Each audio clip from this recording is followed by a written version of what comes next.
All right, this video, we're going to do an X Town Hall and record it out here, put it out on YouTube. Stay tuned about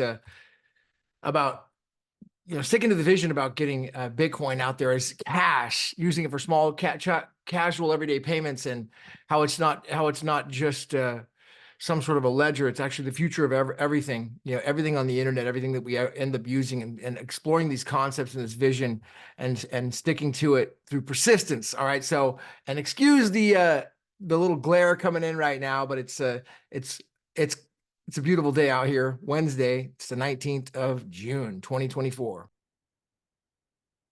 All right, stand by here, and we'll go ahead and start just in a moment, and we'll get the recording. Watch all the way to the end for the guest speakers and some of the announcements, and also the predictions and all the things that are freaking happening right now. All right, stay tuned. Okay, good morning, everybody. It's a great day. This is Gavin, Mehl. We're going to start the space today, X space. This is going to be X Town Hall on Bitcoin as cash. Some of the fundamental purposes basically just exploring and deepening the vision.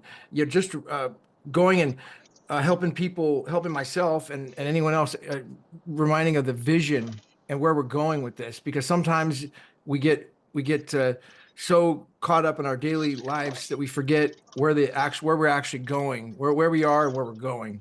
And there's so many distractions, and there's so many emotional things that we caught up in, especially for the people who've been in it a long time.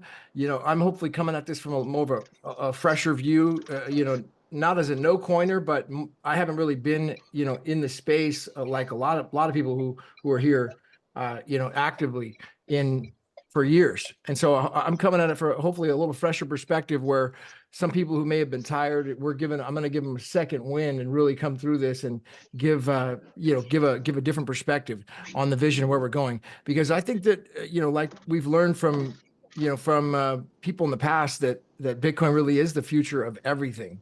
It's going to it's creating a way for things to be digitized, in not only just casual payments, but also just any sort of transaction, creating a receipt for these transactions and creating a way to log them.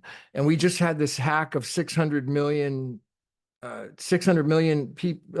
tickets, I guess, was breached from Ticketmaster. Mario had just done a space on it, and Brian Doherty had tweeted about it. And it looks like these problems are easily solved with a couple of current apps right now on Bitcoin, which were the ticket that two of the companies that Gregory Ward was involved in. I think it's Smart Ledger and another one, Ticket Web. And I want to explore those with those guys and see how they solve these problems. Because, I mean, there's so many hidden gems here that we're forgetting about, that there just is no marketing behind. And I mean, it just takes talking about these things and exploring them, using it, but also exploring how we can solve these problems and create more apps, because there's just unlimited amount of ideas that could bring this stuff forward here right now, that we just got to keep pursuing. So yeah, I wanted to do it as kind of a mastermind, go around the horn and let people talk, open up for, usually like I do a mastermind on Sunday call where people talk for two or 3 minutes in the beginning, about adding value and how we can help them. And, I want to keep the space in kind of a positive mindset. And then we can, do other spaces after this or whatever that are about other things, where, exploring problems and all these things, because those are important too. But I want to just kind of keep it short and just about exploring these ideas and creating, sticking to the vision and understanding, kind of crystallizing the vision. Brett does such a good job at talking about that. So, all right. So that's my short little introduction. We can go from there. So Casey, you have what's on your mind? I just am excited to be here, and thanks for you guys' commitment to this transformative journey. And I really look forward to listening to the conversation today. Nice. Anybody wants to come up and put in their 2 Satoshis, let's get the party started. Yeah. Thank you, Casey. And Bailey, I heard you before. Actually, I've heard you, listen to you before on other spaces, and you've got a lot of credible, from my experience. You've got a lot of my listening, got a lot of knowledge, a lot of insight, and wisdom on overall. So, but I don't know your story. Sounds like you're an American, but tell me, who's Bailey? Can you tell us a little bit about yourself? Yeah, sure. I'm just about to go into my garage though, so it's not the best time. Can you give me like 20 minutes and I'll come back in. And if you guys are in a hot discussion, I'll hang off. But right now is not the best time for me to Yeah, explain myself. So I'll be back in just a bit. for sure. All right. Absolutely. Yeah. Feel free to come back when you're ready. And, Casey, if anybody else is requesting to come up, feel free to let them do that. My screen does not, on this desktop, I don't know why I'm not able to see all those things. So I made you co-host and hopefully you can Yeah, I'll keep an eye on it. There's nobody that's requested so far, but so let me just pull something up here about I started back in like 20, after going through a really rough, well, just being in a relationship for a long period of time and then ending it abruptly around 2014, I was like going into this. It wasn't really depressed. It was like, depression, from alcohol and everything, these things are just compounding basically. And then I was like, let me immerse myself in, self growth and development. And I kept making excuses on why I couldn't read more. And then finally I was just like, I'm going to start reading more. I made a decision. And so I started really just picking up anything I could from Napoleon Hill. And, he became like a real, like a rock for me. People say, AA or these different organizations that pull you out of things. And I say, for me, it was Napoleon Hill's writings and teachings, Think and Grow Rich, The Law of Success, Andrew Carnegie's, shorthand transcript that he had with him. Then it was, The Gospel of Wealth by Andrew Carnegie, and these different books that explore the science of success philosophy. And one of the ones was that I wanted to mention today was persistence, because persistence in the science of success philosophy, is easily defined in the first chapter of Think and Grow Rich. It talks about 3 feet from gold. There's these miners that were mining for gold in, I don't know, it was California, and they had invested their whole life's fortune to invest to mining for gold. And they literally had put everything into it, and they just ran out of money. They ran out of energy. They finally just gave it up and left all their equipment and ran off. And then somebody bought their equipment for pennies on the dollar at the very bottom after they're all left, and then kept mining. And then just 3 feet later, where they stopped, they hit like one of the, a big giant vein of gold. And it was a true story that he uses as a reference in that book. And it's so common that it's just, I decided for me, I'm never letting that happen, because, like he talks about in the book, winners never quit, quitters never win. So you never want to be that person. I decided I'm never going to be that person who stops 3 feet from gold, because it's too risky. You could lose too much. And so I think this concept of a version of electronic cash that allows for small casual payments to be sent directly from one party to another, without going through a financial institution, is so important and so revolutionary to solving our problems right now. Because right now, it seems to be, for me, it's like the main problem. For me is I want to have a way. Every day I worry. I was like, well, maybe today the bank's going to shut down, or maybe today they're just going to say that I'm not able to transact anymore or something. I've had too many people that I've known too many people that's happened to.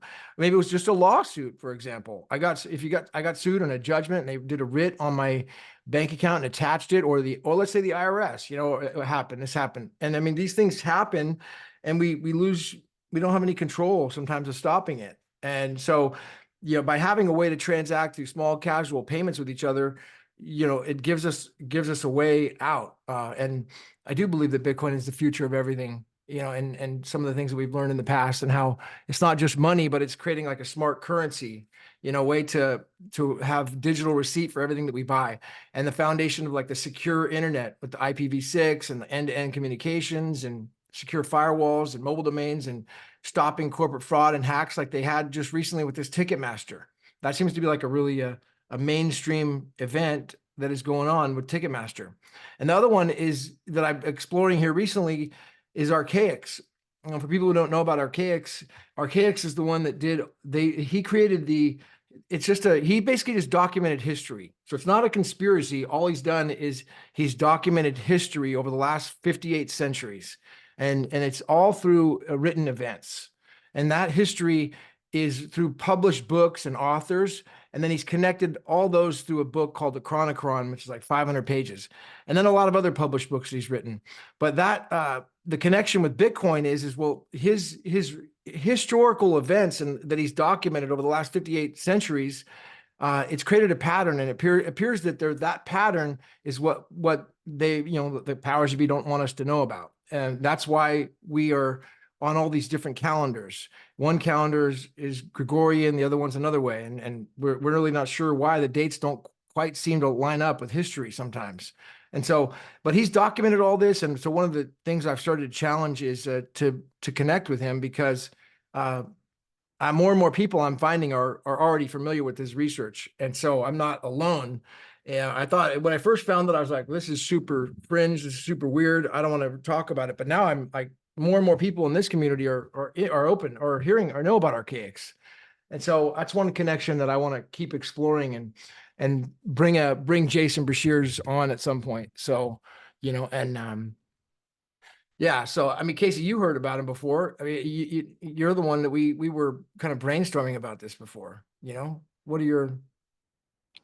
Yeah, I think I've seen that Waters Above channel, which is a crypto guy talking to him, and Donut. I was trying to get them aware of BSB, but it was like a brick wall. As soon as you mentioned BSB, people like shut you down. So I don't know if Jason Bashir is aware of Bitcoin SB or anything yet, but I would love to see you being the one that shows him what's going on here. Nice. Yeah. And feel free to jump up here, Alex, it'd be great to hear from you, buddy. I've been wanting to talk with you. Yeah, I invited him to speak. But, oh, good. Yeah. I was going to ask, where are we? Maybe Alex, you can answer this too, but where businesses of all sizes, from like small family owned shops to large corporations, start accepting BSB? Like, what device is it, or what kind of device would it be that needs to be deployed that we have the ability, obviously cell phones, but like, how can we start getting to more merchants? Because I think when more merchants accept this, more people will be using it. Well, how familiar are you with Senti, Bernard? Just barely learned about it so far, and I didn't see the conference this year if they had more information about it, but that's where I really feel like we need to start, is at the merchant level. Yeah. Well, Senti is okay. So first of all, I spent a lot of time with Bernard over the last 3 years, because I met him at every conference. And then he and I have had we've had a number of private meetings, and we've stayed in pretty good contact. So I got to say, the only bad, I guess the negative thing is the marketing. He has not done good marketing, and apparently that's because so a lot of people don't know about it. And so apparently that's strategic, and the way he's doing it is he's keeping it kind of waiting for for the right time as the technology evolves. But apparently that's where he's at now, and the technology has evolved. And ultimately what it is it's for merchants, and it's enabling the way I understand it is this, and it's enabling the transactions that they're already taking, let's say Visa, MasterCard, to run on the Bitcoin, basically the original Bitcoin blockchain for micro payments. So the merchants are able to save all the money, the 3%, 4% in credit card fees. Apparently that's what he's done. I could be, it's probably, that's way too simple in explaining it, but and that's happening in Switzerland. And then it's going to slowly branch out to each of these other countries, not here in America yet. He doesn't have the licensing here yet, but apparently that's where it's going. And once we, that's like, it's a major invention. I mean, his competition is Visa, MasterCard, as far as I know. And also for anyone who hasn't used it, it's a great app on iPhone and on Samsung. And ultimately what it's doing is it's allowing you to buy, Senti, which is or the Swiss franc stablecoin, or you could buy Bitcoin SV. And it's the cheapest way to buy it. You could do it Did through an you? ACH, through a bank wire. It looks like they have a micropayment platform for content creators too, which I did not know. Monetize every view with pay-per-view and subscription models that cater to modern consumer preferences with micropayments. That's interesting. Mm-hmm. Nice. So why don't we go over to you, Cub? What's on your mind, buddy? Good morning. Can you blockchain? Hey, is the sound coming through? Yeah. Good morning. I can hear you. Oh, glad to join it. Actually, I just pressed the button and it sent me right to speaker. So, but probably I would have asked to come up anyway. It's good to join in and hear your thoughts here about how to get more casual payments or more transactions out of it. So, I just heard you talking about this archaics and the calendars, and I happen to be doing some writing with regard to calendars right now. So, that was kind of partly when I joined in and moved over to be able to speak. What was the calendar? So what is your, what were you writing about on calendars? Well, there's a confusion of it, and everybody has a different sense of time. So time is relative, and it's relative to a whole bunch of things. It's relative to this week, yesterday, or a year ago, or 2 months ago, or something major that happened 20 years ago. And then, or maybe a new kingdom was established, or a new republic, or whatever, right? So, and then obviously you went back, you said 58 centuries. I think that's the length of the Hebraic calendar, is it called? Then there's the Byzantine calendar, but there's also 15, 20 other calendars. Chinese calendar, Myanmar calendar are two others that I've looked at more recently. Yeah, I don't know. I share this fascination with origins, I guess, with the one who put the things together that got us all interested to be here in this town hall, mastermind, who did a paper and book on that. But calendars are definitely part of it. And I think in the whole blockchain space, it's reconfiguring our understanding of time, of course, and space, but time, because it's time stamping, that's really maybe the original blockchain, right? Even pre-Bitcoin blockchain, if you could say the Haber and Stornetto in the New York Times, if that counts as a hashed. Anyway, the time stamping is a huge aspect of it. So yeah, I don't know. Glad to just keep the conversation going, and probably others will do as well. So here's the problem, and then see if I can give you the solution. So the problem is that I've discovered is that kind of what you just said is that that we've got a different concept of time. Okay, and meaning that I grew up on one calendar, and then another person in another part of the world grew up on a different calendar, and then when I start to research it more, it doesn't seem to add up. If, let's say, I'm following the scriptures, the dates of the birth of Christ don't seem to add up with Christmas, with December 25th. And then these dates in history don't seem to add up. The timelines don't seem to make any sense, just on a surface level of research. It just is like, even with a very limited understanding of this stuff, it doesn't make sense. So I can tell we start to wonder, well, there's something wrong with the time, the calendars. What is it? What's the problem? What's the motive? And I really never put much thought into it until I realized like there has to be a motive. What's the motive? It's got to be much deeper than just, oh, people want to confuse us. But once I realized the archaics research, then the motive made sense. But the synchronicity, is it the lack of synchronicity? Is that the issue? Because it's one thing to bring on and say, okay, we're going to put this hat on and understand this. But because if you have these different sources of where the calendars came from, right? So you kind of do have competing calendars, right? They're just culturally relative, right? And they're time and space bound. Well, they're relative. So, well, synchronicity, that may be part of it, but what he discovered was over the last 58 centuries through published books, there was a pattern that on the same month in May, every 138 years, an event happened, and they called it the Phoenix. This was the missing link. This event was on some sort of a clock every 138 years. And we never learned about this. I never did until archaics. And that's the event that they wanted to hide from us. So they knew about it, we didn't. And then they could say, well, Well, the Mayan calendar in 2000, there's going to be the Y2K. There's going to be this end of the world tomorrow. All these things are going to happen, and they never happen. It's always just wrong, misinformation. And so, but it gets us off track, and we think that we're on this other calendar, Mayan calendar, for example. Well, there's futurism. I wouldn't want to get sort of the predictions and so-called, prophecies mixed up with, what has happened in the past, right?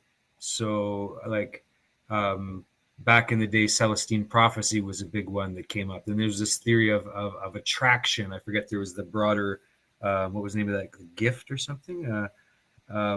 So I'm not familiar with this archaics, but 58 centuries to me fits that. I think I'm particularly not. I don't keep to the Hebraic calendar, but I think that's what that would refer to. But the notion that there are patterns. Marshall McLuhan, I think he said, governments control borders, religions control calendars. Exactly. That's right. And it's all controlled by religion. And then the 58 centuries just comes from the last, that's the written history that he was able to identify.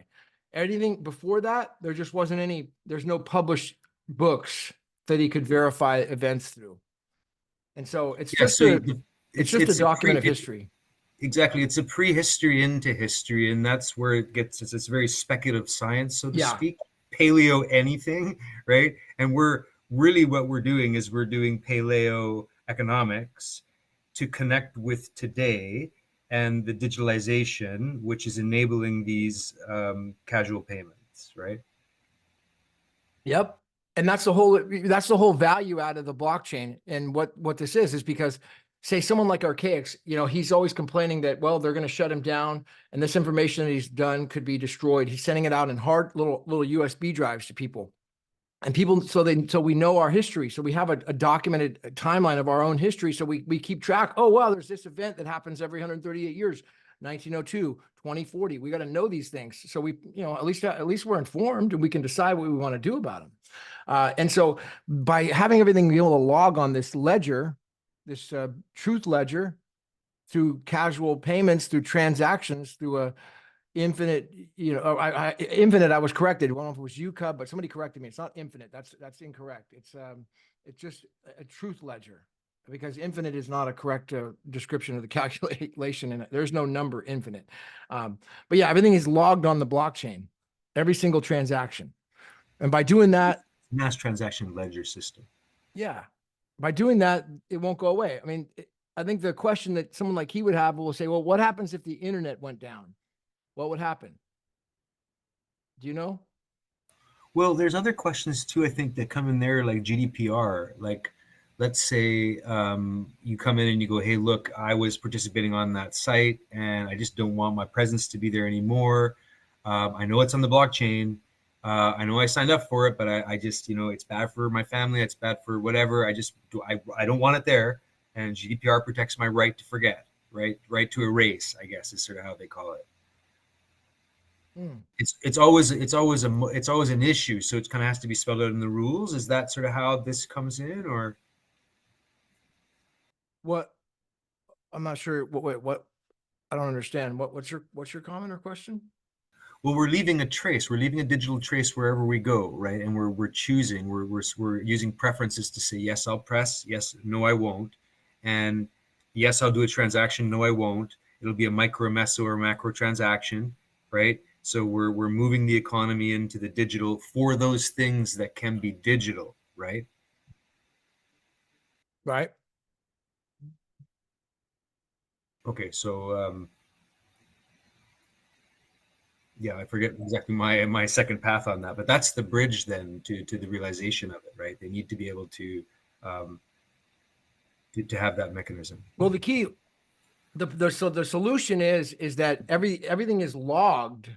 And we have a way to identify it. See, I can't verify history. In fact, I don't even know if my genealogy is true. How do I know? How do I actually know my genealogy? I've just been told it.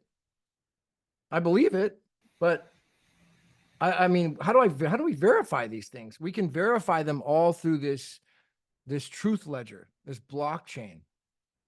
Everything can be logged on there. I mean, that's where I see things going, and I see the merge. What do they call it? Time chain? Time stamping? Everything's Well, stamped.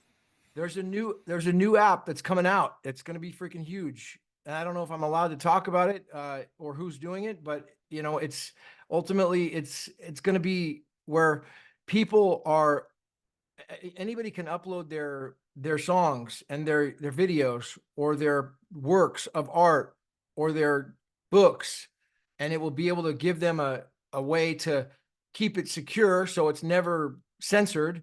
And then also it gives them a time ledger. It's kind of like a original copyright showing that I made this on this date. You know, the example of the white paper. Satoshi writes the white paper. The person publishes it. He puts it on this ledger, and it would be shown that was done on this day by this person, and there's no disputing of it. And so it creates a document. It creates a way to log everything in. This is just something that's I heard about when I was in London, and the person hasn't talked about it at all publicly, but it's ready to go. I mean, he's like ready to launch it, and he's a big influencer. But what does the public, can I ask? I mean, I'm not giving anything away that you shouldn't. Yeah. What does this public ledger look like? Because that's kind of the trick. Is the public aspect is where you get the mass, the additional layering, right? The network effect. If it's a small public, you don't get much. If it's a much bigger public, right, then you do. Is there a strategy for that as part of this? That's a really good question. I mean, Bailey, you want to comment on that? Because what's the public ledger? I mean, the way I see it is it's the original Bitcoin protocol. That's the one that has the longest chain because it's the most honest. It's never been hacked. No, I don't mean the protocol. I mean okay. the public. Like, so, and public is also plural now. They're publics, right? So can you hear me, Gavin? Can you hear me, Cub? Oh, now Yeah. you are, yeah. Mm-hmm. Hey. Oh, okay. Cub, my question would be, isn't that just what's on chain? Isn't that just the block explorer? Well, people say this, and I think I don't want to discount it. It's an important feature, and I asked about this before, and someone took it in a different direction. So I'm glad you come back to it. There needs to be, I think, Bose maybe. There needs to be that third sort of technically arranged ledger, just sort of like that records what's happening, right? It's a recording of the participants, the time stamping, the transaction amount, things like that, right? That's what goes on what's on chain. We've all probably seen it here, right? So like the compiler, you're saying like the actual action of the chain, what's happening moment to moment in real time on chain. Yeah. And so the public is in addition to that. It's not that that's not important. It is. It's super important. And also there's more than one of them. Right, to be how do you call it, mirrors, or as validators, but it's that how do you get them, so you say, okay, we can do this, they're going to be able to do that, they're going to be able to have to put this in here. Like, we've gone through the twetch phase, right, where a lot of things were possible, but they didn't happen, and they didn't happen because the sort of quote unquote business logic, and by that I mean the incentive, like, is it cool? Is it fun? Can I, am I going to enjoy it? And to me, that's the public, and it's ordering, configuration, opportunities, sort of right, new groupings, networkings, and then thus the new values that come out of having a public ledger like this connected with transactions in an ecosystem. You're saying like Twetch? You're saying some combination of Twetch and what's on chain? Something new, something that combines those two, or something that doesn't exist at all? You got to go beyond. Well, it doesn't exist. You got to go beyond.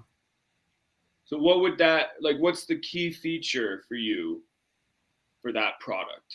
Like, what is the most important thing that product does? a whole ton of transactions that are having to do with something beyond just the virtual, so that it can have some impingement on the real world. But that's different, though. You're saying that this app facilitates things on the blockchain, or it's a public ledger that shows things on the blockchain? Both. Both.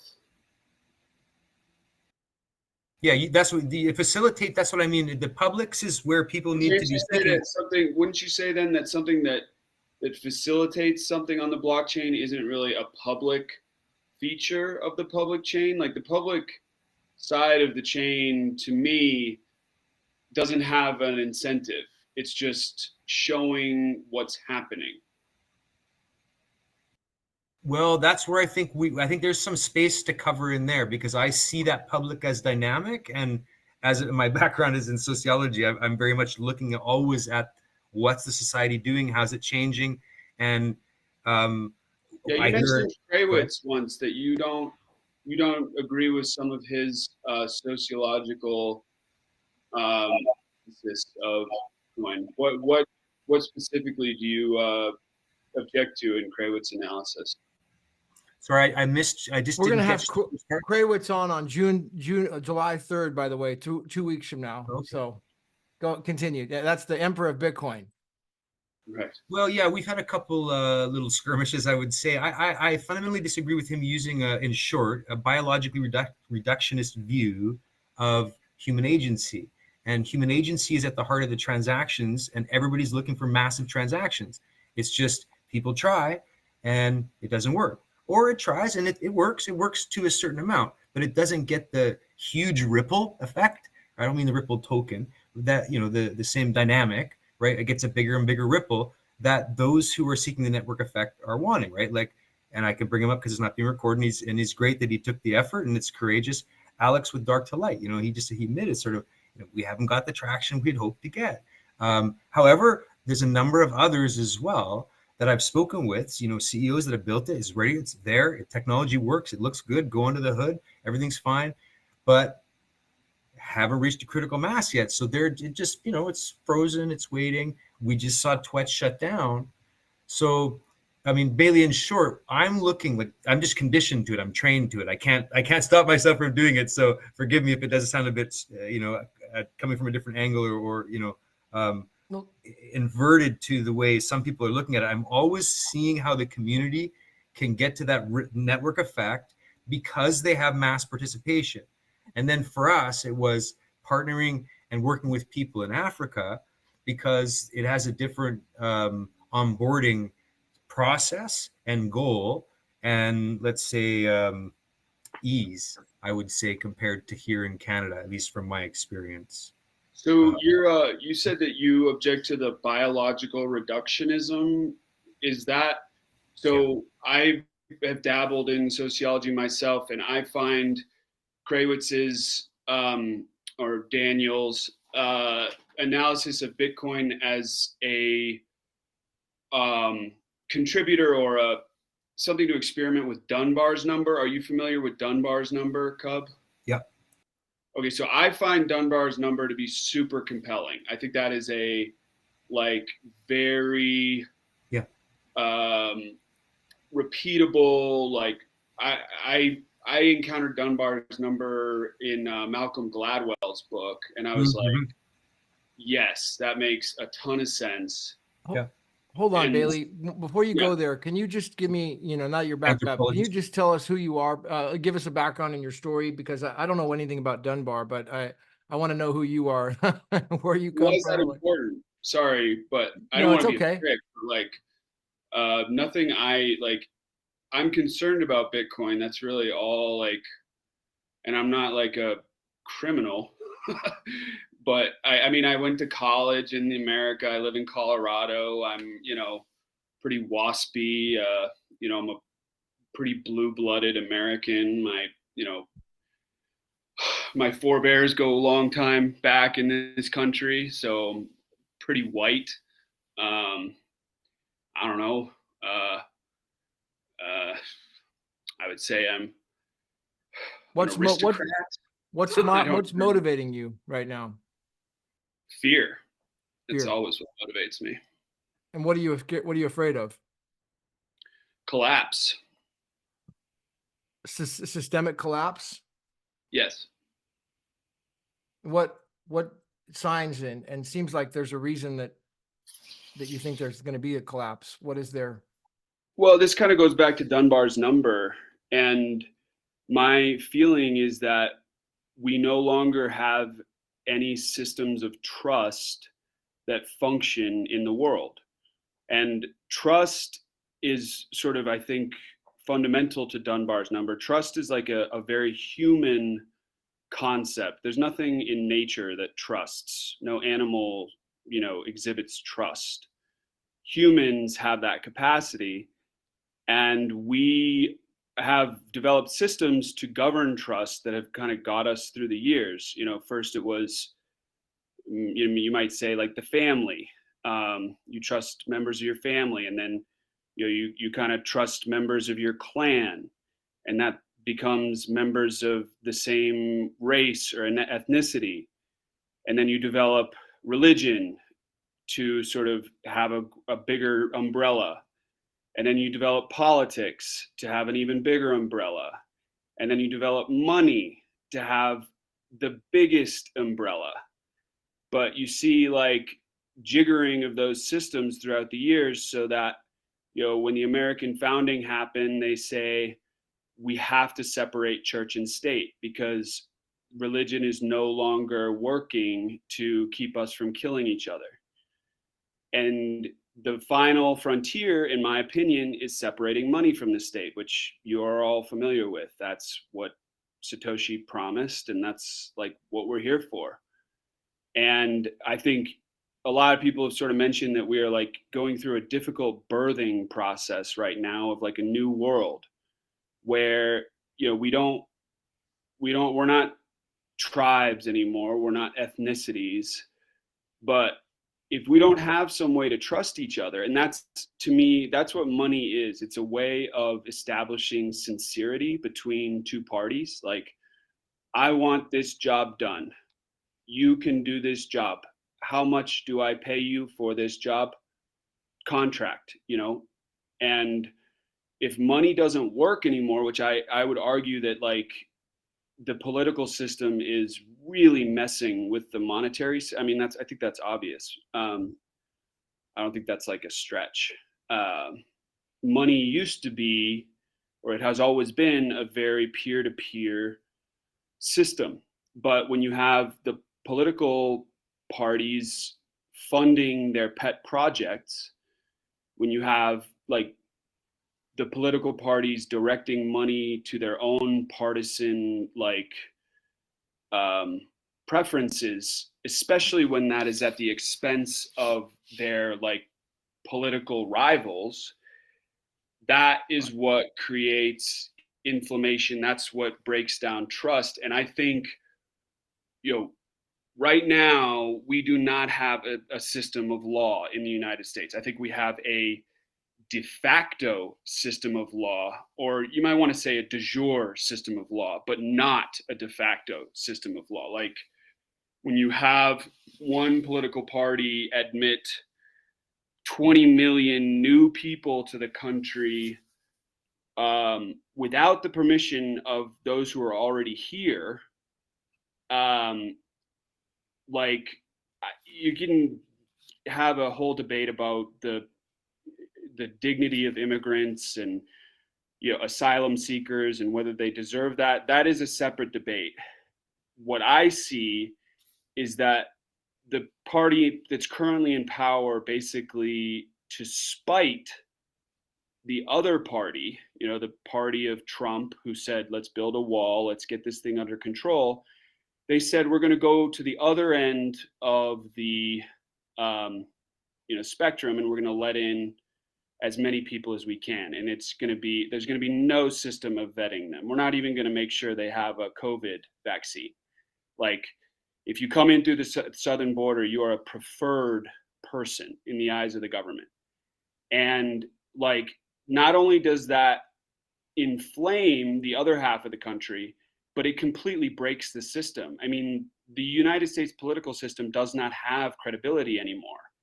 Because if the whole system change, not only domestic policy, not only immigration policy, but foreign policy, if it changes so drastically every 4 years, what other countries can trust us? They can't. What can citizens trust? They can't. So, like, especially when you're $35 trillion in debt and you're adding another $1 trillion to the ledger every month. So it sounds like there's a breakdown in trust and a breakdown in the money, and Sure. and so you're scared of this. Your fear is this economic collapse, and so where does the solution come in?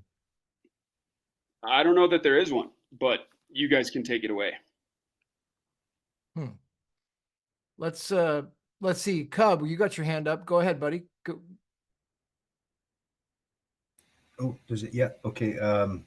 Well, I'll just keep going on there and come back to Dunbar number then, Bailey, that you brought in. And I agree that trust is the big, one of the big challenges. Some call it, there was the trust machine, I think, that was written, a book was written on that, how Bitcoin and blockchain solves that, a truth ledger, right? You can have trust when you know what is true. What's the problem with the biological reductionism? Like, where's your beef with that? I'm not.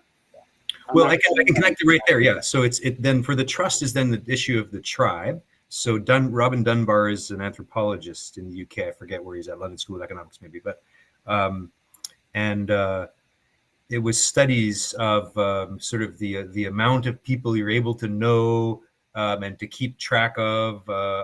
It's around 150, I think, isn't it? It says he proposed that humans can comfortably maintain 150 stable relationships. But it also holds over to corporations, businesses, for example. Like some of the studies were done, like in terms of the factory, the size of the parking lot. Once you hired more and more people and you got over 150, it started becoming inefficient, right? So this is anthropology of work, or anthropology of even in this case, workplace innovation. That would be the category, I think, of anthropology. And no, for me is the usage of the signaling, and then particularly the bring in Dawkins. And I so it's one thing to talk about memes. That's one of my critiques. But my critique is of memetics. I'm not anti-memes. I believe in memes, but they're a much more limited subset of what Richard Dawkins meant when he coined the terms meme and memetics in 1976. So, but I fundamentally reject that. And I think it was wrong that a biologist pretend, with cultural studies envy, which is kind of ironic, to come up with a theory of cultural replication. It didn't work. The journal shut down. So I think we have to learn from, what the scholars kind of concluded who were working on it, that it didn't add value that they thought it would, and not elevate it into an ideology, but in a limited sense of, hey, I made a cool viral meme because I'm talented and I'm a content creator and I've got some artistic skills and I can put words together with images. And it happens that I got a kind of clan of people that I hook up with, and they forward it to their people, and it got out to 1 million people, and who knows? That's a different story, right? Well, just to add, sorry, Cub, I think, and forgive me, Gavin, for interrupting you, but I think Dunbar extended the number theory to whales and to monkeys. So like blue whales because they have the biggest size of their cranium, that was the basis of the theory. The larger your head, the more of your species you can communicate with. And so whales seem to have like 2,000 other whales that they sort of have. I don't know if I buy that, but the monkeys, they have a smaller head and, consequently less people. But then the other thing, Cub, is I thought Rene Girard was the father of memetics. Well, those are different. It's mimesis. Those are two different things. So memetics and mimesis. But Girard is fascinating. It's definitely a subject over my head. So let me can I comment on that? Let me just comment on that 100. Well, I think it's it sounds like Gavin. 100. It is a foundation of civilizational theory in certain people. Walter Ong's another one, but Right. it's that there's a conflict in there, right? It could be a scapegoat, but that is what generates the kind of quote unquote progress. Anyway, I don't want to take you off So where you wanted to go with it. yeah, no, let me see if I can explore what you're talking about here with this 150 and then 150 relationships, and then Bailey mentioned monkeys. Now there was something called the 100 monkey syndrome, and this could be exactly something where they may be where Bailey was going with this, but ultimately I do remember reading a study about this where it was what year it was, but they'd done a study where they put they put a bunch of bananas on an island with monkeys, and once and they were on separate islands. And then once the monkeys started eating the bananas on one island, then they started eating them on the other island. It was just like this bizarre study that somehow the monkeys' brains connected with each other through telepathy.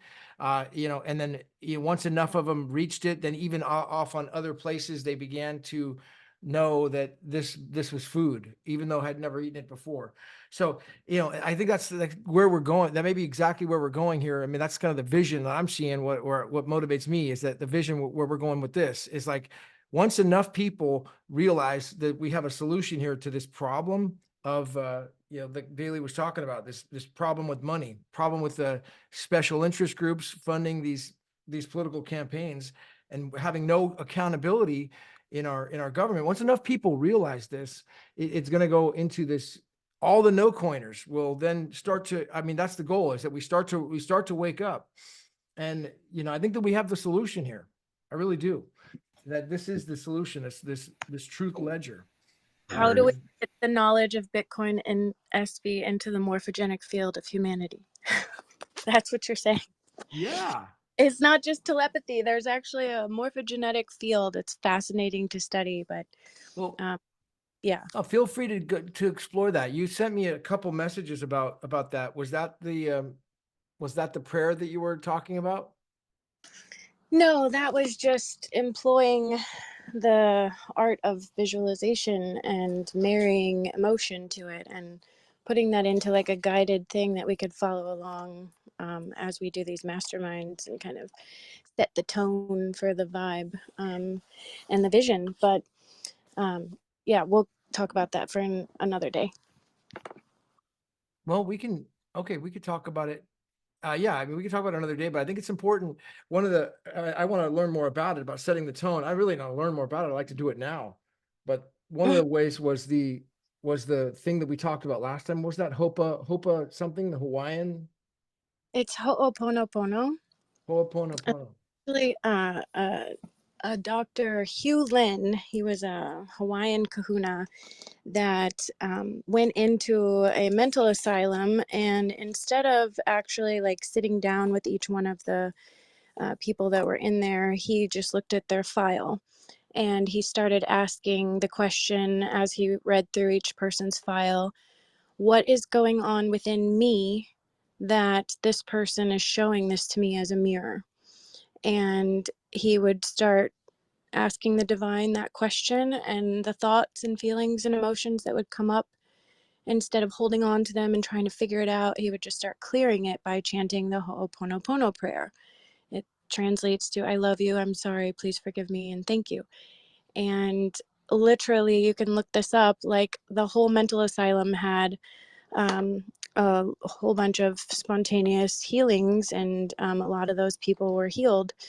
And then Dr. Joe Vitale started working with Dr. Hugh Lin, and they built this whole program that teaches people on how to clear that data. This is just a big simulation, and there's data coming at us at all times, but we are the creator of it. There's really nothing out there to get upset at. And so when you start to recognize that, you become much more in control of your reality, and the data that starts showing itself to you can become more and more clean and more in alignment with what your spirit and the divine things on this planet, because we're not giving energy to all the negativity, as we realize that we have the radical responsibility to acknowledge that we created it in the first place.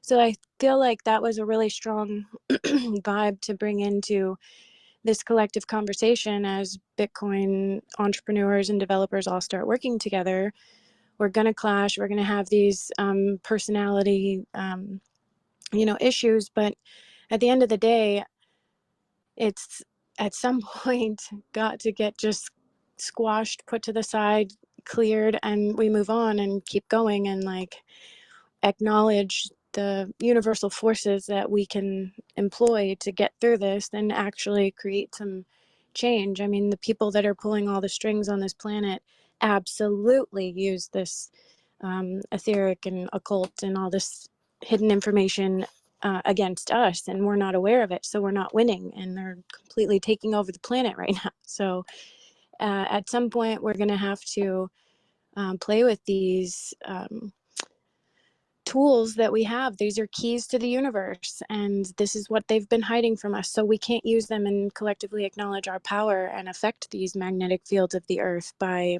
putting the right emotions and visualizations collectively into that morphogenic field where it's just spontaneously downloaded to the entire species and we win the war. Looks like one of the ones you sent me was, I see a world where the truth is free, where independent journalism thrives, and the right to free speech is enforced. So I Yep. feel the joy and empowered a world where our history is transparent and we understand our true potential. That's the archaic stuff, like when we can document the modern day Library of Alexandria that he's curated for us on an immutable ledger. They can't continue to, psychological warfare on humanity because we don't have our history documented to go on. And that's just stuff like that is so important. This technology can become such an integral part of the evolution of humanity. Dang. The evolution of humanity on the blockchain. Nah. Preserving all the knowledge, like archaic knowledge. This is amazing. So one of the papers, by the way, you asked before, we were working on is called, and so I introduced it here. It's probably a new concept to pretty much everybody. It's trans evolutionary change. And I think that's what we're basically faced with. We're dealing with things that are artificial, not natural, when we're talking about blockchains. And we're also, with the time stamping, able to trace and track. And that's what strangely was missing in the evolutionary theory. It doesn't work well when it's applied to these types of systems. And what the time stamping does is it shows the places where it's not random. Someone chose it. Now, the additional feature you have would be the automated, the program, the bots that are doing buying, selling, trading, and transactions. But otherwise, in terms of all the business that's conducted with these new micro, meso, macro, to me, that's the key. That's the way we have to start thinking. Once we put that cap on, a whole lot of new ways of thinking about the economy open up. Yeah. Deep, man. Well, this is really this is the purpose of this group, to kind of set that vibe properly and help to bring forward this vision. What about this? There's Brian Doherty had mentioned something here I just saw on Twitter about there was a hack for 600 million. Ticketmasters got hacked. I guess it was Ticketmaster had a huge hack, and it was from Mario. And then he mentioned CertaHash, or was it CertaHash? Or there was two companies that he said solved this problem. Does anyone know about that? Casey, did you follow that at all as to what he was talking about regarding solving these problems of the hack with Ticketmaster? No, I didn't see anything about that yet.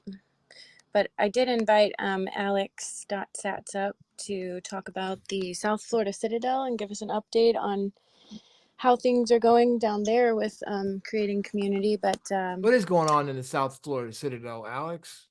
he said he's in the middle of doing some stuff, but he'll come up soon to give us an update on that. But just, I feel like, really fostering supportive community, as we've seen in other blockchains, that's extremely important to do. So just learning more about what they're doing down there and how we can start to duplicate those chapters in other cities, I think is going to be really important to start getting this out to the general public and the merchants once that Senchi does come to the U.S.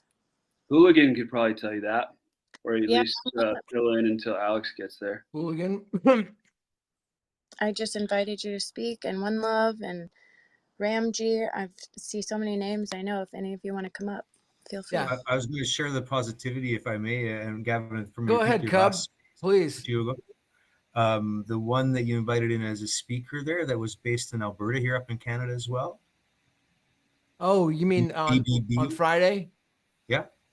So we connected afterwards, and she likes what we're working on, and so and I'm going to pass it along to One Love as well, and so wants to jump in, and she's fairly new overall to the BSV ecosystem, overall to Bitcoin, but really has dug into it, and wants to be part of building something that has mass transactions, which is what we all want to do. We all want to be part of participating in those transactions, but I think what's can be improved upon, or if I may suggest, is there needs to be more opportunities to propose and pitch and get teams together, because sometimes you can do something with like a team of just one coder and one business person, who does the marketing and messaging and whatnot. Sometimes you need a team of a lot bigger than that to be able to build a prototype, in a reasonable time frame, to be able to compete on the market, and just try it out, see how it goes. And I think in that way, some of this, there'd be some insulation from some of these projects that come up and go down. But I've only been sort of like really aware of and interested in the BSV ecosystem for probably a year and a half now, or 2 years. So a lot of this is new, these apps as well. Talking about some sort of a kind of a sandbox or a testing ground for things. Is that what you're talking about? Well, and maybe it comes back also to you talking about the citadels. I think there is room for an online block dojo, if I may suggest that, which would be that you can then get people pitching from wherever they are. However, the main benefit of the block dojo, and I don't know, there are 2 now or 3. I know in the Philippines as well. How would it work? Well, you could have even a team from different places. It's just an online grouping. I'm sure they've been done before, but the key is, like, there's then that boot camp, right, for a period of I think 10 or 12 weeks. That might be something different. Like you have a pitch at the beginning, and then you narrow it down a number of teams or something like that as a way of sort of funneling it. But even without that, just having the opportunity to again, Gavin, remember we were talking about a schedule. There's a schedule up, and it says, hey, innovators and entrepreneurs, here's a pitch and discuss day every 2 weeks, right? And this is not something the BSV Association has to sort of take charge and lead on, but they can be aware and have send someone in. But you can get good audiences, and people are going to want to take these ideas, right? If someone pitches a good idea, and you might not want to do it on Twitter, or you may, right? Because there's other more private ways of doing it. But the point is that if you have it like once every 2 weeks, or once a month, or once a quarter even, then that, hey, I'm going to work on something, and I want to improve what I had, and yeah, let's put it together and see if we can get a small team. And that's because that's really all it takes. And I think that's where the horizon of all these protocols is going, and they're waiting for big breakthroughs, not CBDCs. I object. May I object? Sure. Yeah. Objection. Objection, Your Honor. I don't think that people do things in crypto for validation. There's just not enough substantial validation to be had. Like, we don't hang around each other. I mean, I went to the South Florida meetup in Miami, and that was cool, and it was nice to meet like guys who are for real. But like, it wasn't sorry, Hooligan, sorry, Alex, but it wasn't a big group. I mean, there was like one guy there who was new, and that was kind of fun talking to him. But the reason I object, Cub, is you need money on the table. You need money on the barrelhead. And I would think that if you combine your idea with like a bounty system, like, hey, I have this idea and I'm willing to pay somebody 10 BSV to put it together and come to me with like a prototype. That would work if BSV was worth anything, but it's not. And so you have to find value that is eventually going to trickle down to BSV. That would be, the ideal for all of us, but that people can use in their real lives. And I think that's where I the BAMP idea. I think that, regardless of how we all feel about Jack Lew, I've certainly had my differences with him, but he is a doer. He makes things happen. And I think we can learn from him, or I would like to learn from him, in that he knows how to make things happen. He knows how to get over the stalls. And he's not even technical. He doesn't know how to code, but for some reason, Cub, he's been able to implement exactly what you're talking about and get it done, where he has an idea and he finds the people who are going to help him bring that idea to fruition, and he gets it done. And yeah, super entrepreneurs with high energy and focus and vision. It's rare. I agree. yeah, and I think it could happen. It's just that people need to see immediate material gain. It can't be like, let's get a team together, because those teams just fizzle out, and people get distracted. They need to find prioritization in the project. They need to do it because it makes a material benefit in their life now. Well, I guess the way to, yeah, I know I'm not in disagreement with that. I think the way to frame it, at least the way that we've been presenting it, and there's no need to keep this private. It's the universities here, and because that's the if you want to say the workforce, that's the one, that's going to give their time and attention and energy to building these systems, and it's going to be the computer science and computer engineer departments. But there are other departments as well that are interested to get involved. Obviously, accounting is deeply impacted by this, but law and finance and other areas too. So why would they do that? Why would the universities or the law department or the accounting department or the computer science department, right. Why would they care about BSV?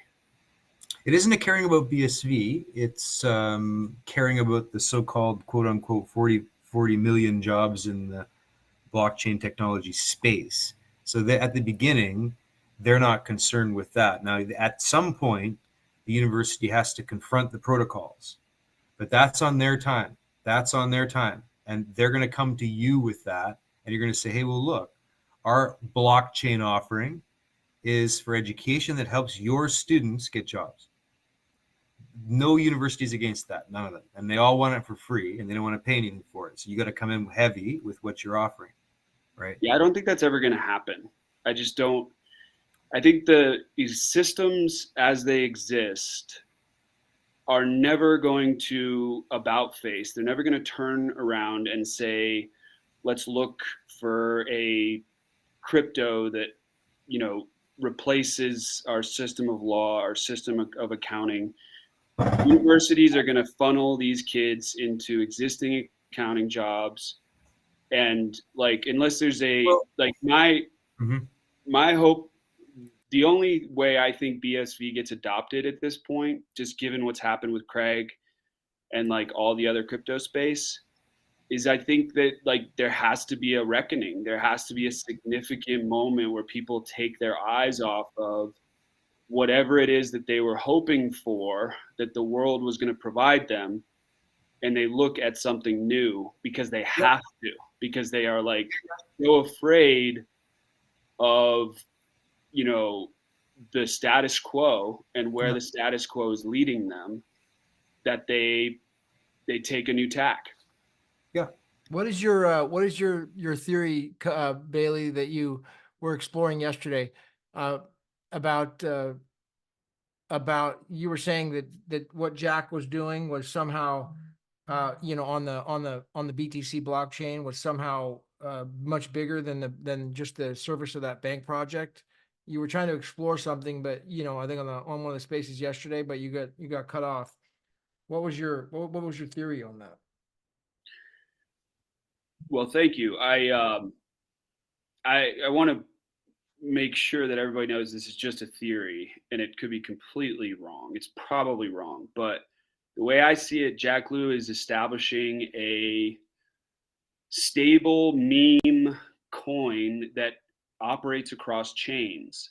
And the way he's done that in the beginning is he has used another chain that to me resembles BSV quite a bit in that it has the reputation of being like very technical.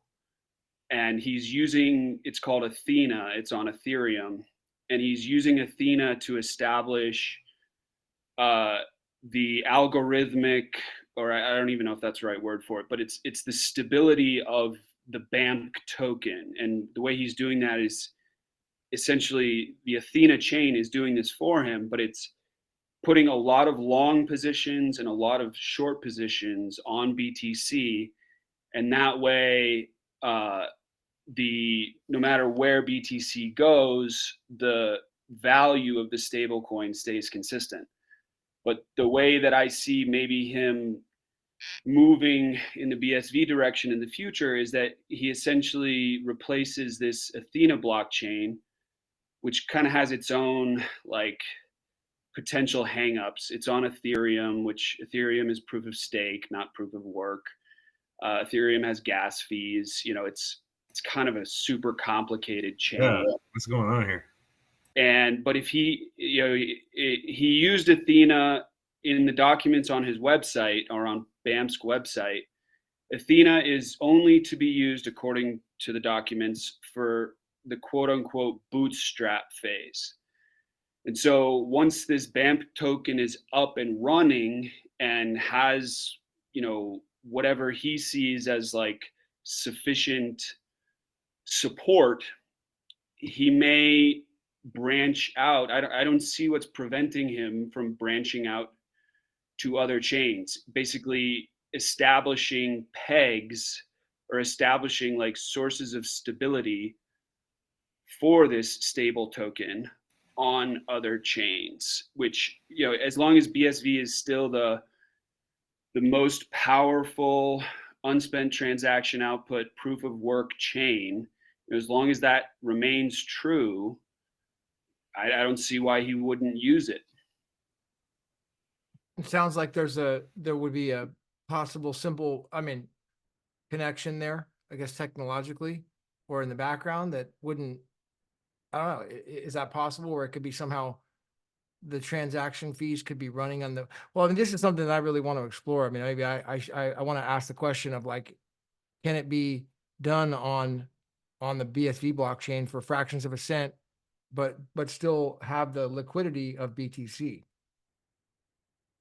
Yeah, well, one way I think he could do it is right now, BAMP is again, don't quote me on any of this. I'm just going on my understanding, but BAMP is the protocol token and NUSD is the synthetic dollar.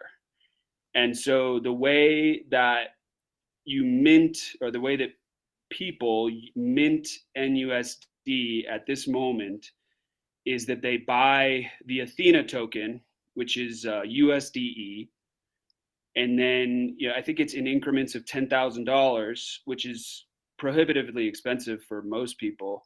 You can mint new synthetic dollars, new NUSDs, and I don't see why the runners of BAMP, Jack Lew being one of them, could not say, okay, we're done using USDE. Now the way you mint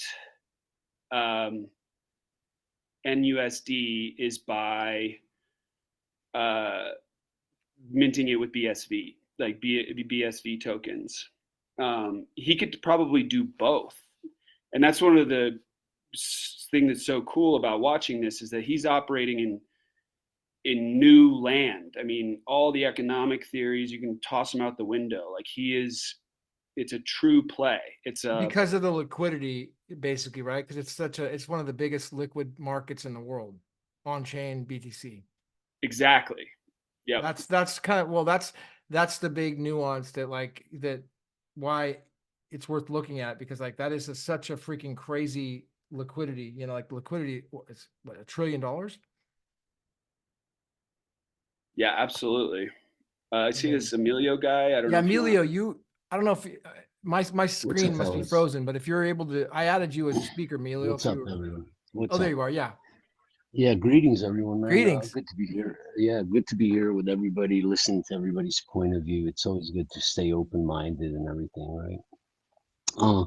My contribution to the conversation is, people use the word early, but early could be used really loosely, but it is important to think of that, right? In this whole development, people have to see a case example, right, for them to see something happen.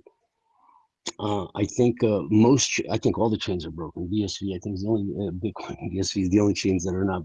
Well, BSV is the only chain that's not broken, right? So there's a purpose in it, and one of the purposes I use is I run invoice mate through the blockchain house Portugal. So here you are, you're being very truthful, so I think we're going to have to put the question on the wall, like, how truthful do we want to be in our societies?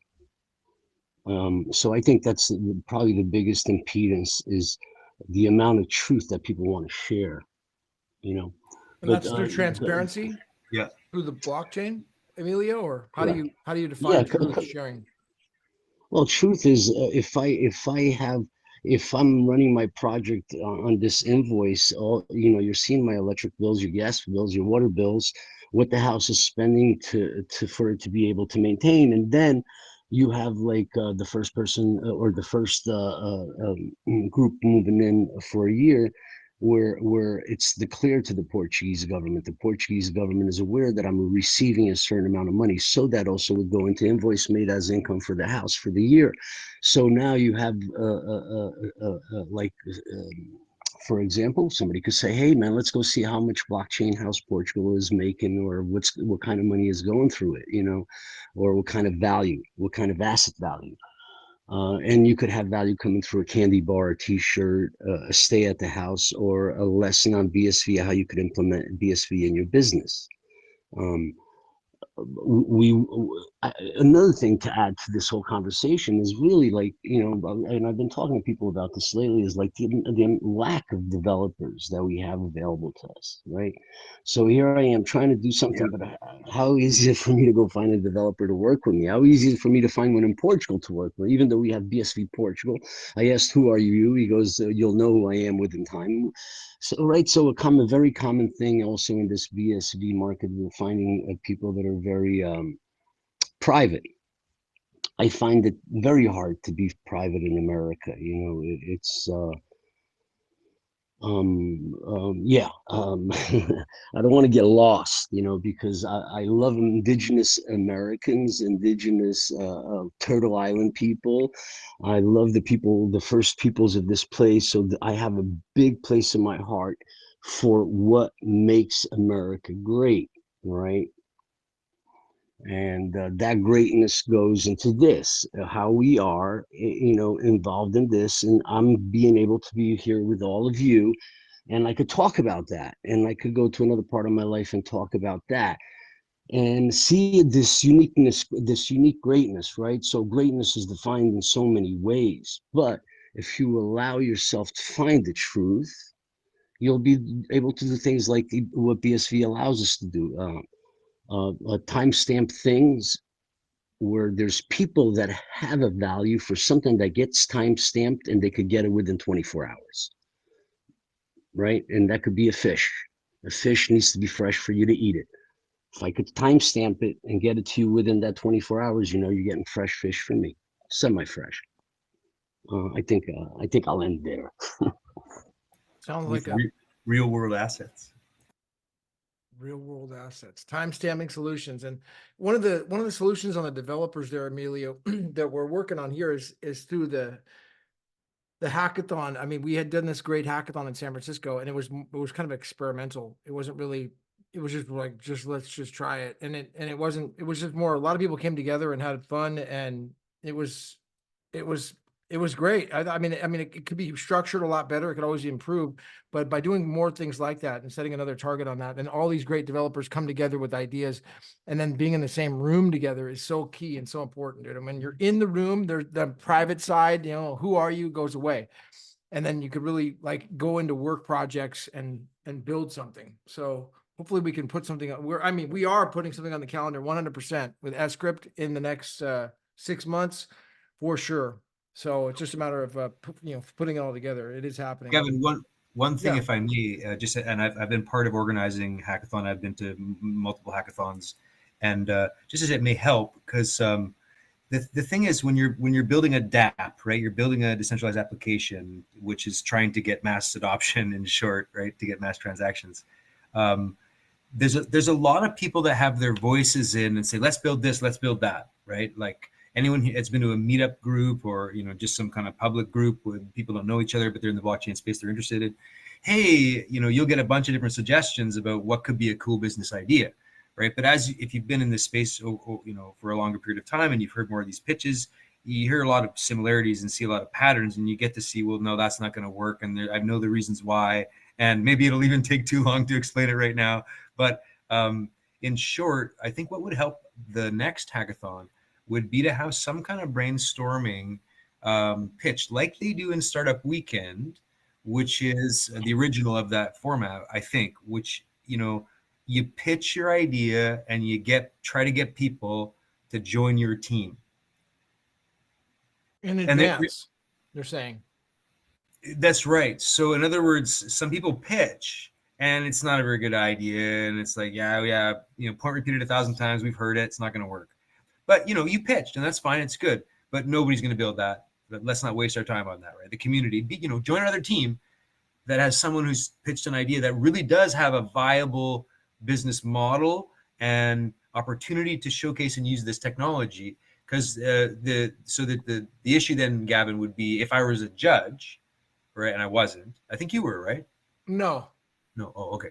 So what I'd be looking at is sort of like the, both longer term and shorter term value, but in terms of what the offerings were. And then the potential improvement would be you can get teams together in advance before the hackathon event starts, and you can filter out some of the sort of leaner ideas and get some of the really more concentrated ones. That's just one suggestion, just because you brought up. And I agree, but I think there needs to be more than hackathons. And I brought up in other sessions too. I'm not sure if Emilio's hand is up on that, but I think there could be whether you want to call it innovation pitches of the kind of Block Dojo variety that go along with the, let's say, hackathon calendar. Because I've talked with Jiahui Lu. I totally support it. We want to get him doing a hackathon down in where we're working as well with but we got to get the universities kind of bought in first. And then always the question there is, if it's public university, the government wants to, they're going to be involved in some way or another too, because the implications of it are regarding central banks and taxation and a whole bunch of other things. So I think as we see in the Philippines, in the way the N-Chain and others have kind of entered there, there's a whole lot of work to be done. And so, Gavin, I appreciate the sort of effort to coordinate people with these mastermind sessions. And Bailey's got his hand up. I'm glad to turn it over and keep going. Bailey? Yeah, thanks, Cub. Gavin, I was going to ask you about the San Francisco meetup, because I remember following your YouTubes while you were there. And it was interesting because you were like a dispassionate fly on the wall in a way that a lot of these Bitcoin conferences haven't really had, just like a play-by-play kind of guy. And I remember you saying, when the at one point when kind of the showdown happened, and I remember you saying like a lot of F-bombs were dropped. And I'm just curious, like, how that affected you, because to me, that is like the energy, that's the electricity, that's what makes these spaces like really, you can't miss them. And I'm just wondering what you got from that, whether that rubbed you the wrong way, because you could make the argument that the San Francisco agreement was, or the meetup was kind of the end of BSV. Like that was where everyone went their separate ways, including Craig. So I'm wondering Slip like agreement, yeah. how that came off to you. Well, I think the last day where we had the Twetch guys and Jack Lou up on the stage, that was like the culmination of the whole thing. I mean, it was so interesting and so exciting because I remember I was kind of in the background trying to help hold things together, and Ty from Project Babbage, he was running all the audio. Everything was bootstrapped. Okay, we didn't have any sort of structure. It was just a bunch of people that came together. We didn't have anything professional. And so Ty from Project Babbage was like running all the audio in the video and streaming, and he had to catch a flight. And I was like, Ty, can you wait a little longer? Because like that was like this whole thing with the Jack Lou and the BSV's dead on the screen. That was the culmination of the event. Like we had like, I think it was like 5,000 or 6,000 people on the live stream for that. And so and it got really uncomfortable. I remember Ty getting extremely uncomfortable with with some of the things that we're saying, because it was directed towards the Bitcoin Association and a lot of it. And then it really became hostile and uncomfortable. But at the same time, it was super interesting because it was something like a lot of pent up energy that had been reserved, and these people hadn't been in the same room together in years. And so it felt like there was this, worlds collided on differences of opinion, and it was fireworks, man. I thought it was exciting. I had no objection to it. I think with the longer we kept it going, the better, man. I loved it. It seemed like the message is that the entire brand, the brand is gone. That BSV brand is dead. That was the message. And so I'm not saying so, but that was their message. And the other one was saying, well, it's we're going this other direction. So it seemed like there was a worlds were colliding. That was the point they were trying to make. Not that the technology is in any way changed, but the brand. I think that, yeah. So that was my takeaway, man. I loved it. We're gonna have to do more. Do you think that it was productive, or do you think that it was like sort of the end?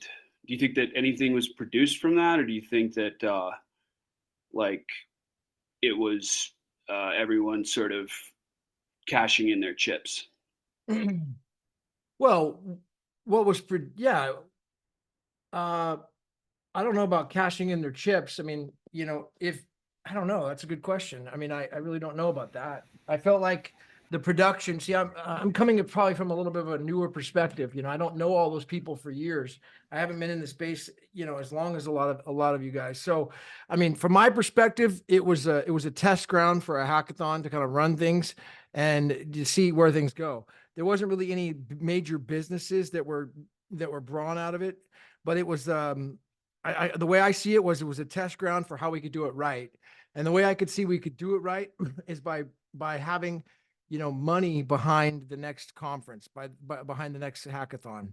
And I don't think it would be too hard to do, because when I was in London, I was able to make plenty of connections with companies that were super eager to jump on board, to be behind and fund some next big project to come out of a hackathon. And so if that's what, the boomer, it's like kind of the boomer mentality though, where you're bringing in this VC money or this big company, this big ticket money behind the next event, I think it could happen. That was the way I see the benefit of this. We just it was a starting point. It was a real starting point. I guess it will be a rebirth in a way, Bailey. It'd probably be, so yeah, it'd kind of be a rebirth, almost like a new, that's how a new agreement. The San Francisco agreement was like a new agreement, a rebirth. We still have to decide if it's going to be rebranded or are we going to go on with BSV. I mean, seems like are you familiar with Unbounded Capital? Have you come across that? Yeah, Zach, I've met with Zach before. Yeah. Okay. So the way I got into BSV was Dave Mullenmore. I don't know. Dave, yes. He's part of Zach's team. I know who that is.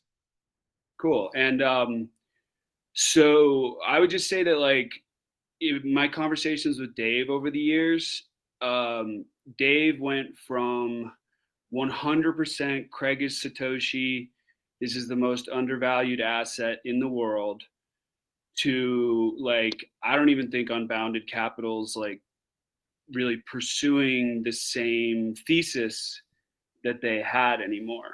And that is just, I think the feeling across the space that I get is that if we were all sort of let down by Craig, like even the guys who are trying to, you know, do the kumbaya boomer mindset stuff, like what do we hold on to? Because the technology hasn't demonstrated itself still. Like Terranode, I would say that I think we need Terranode to come out with like a big splash. I don't know, just to show that like this is what Craig wanted it to be. Because if Craig's a fraud, then I think we're all wasting our time. I really do. Sorry to be dark, but anyway. All right. Well, you know, we'll see. You know, that's ultimately the back to the court case again. So I mean, I kind of told myself I don't want to keep talking about the court case, so we have some new information on it. But I mean, it's Let me just say this, Yeah. Bailey, you're familiar with the latest meme coin trend of community takeovers, when the dev totally rugs a token, and then you're left with all of these pissed off bag holders who are like, man, why don't we get together and just pump this ourselves? Well, all I'm saying is that BSV is the most ripe community for a community takeover if I've ever seen it. So I mean, I think, you know, yeah, Terranode and all that stuff would be nice as far as like demonstrating how we've got like Mars, like out of space technology, but BSV tech right now is still kind of like leading in terms of all the technical stats, even as is. So, you know, there is something there. And just thanks for hosting the space. And it's been fun to listen to. I've been multitasking, but yeah, I'll stick around. Alex, what would that look like to you? What does that mean, a community takeover of BSV? Well, I mean, it looks like everybody goes back to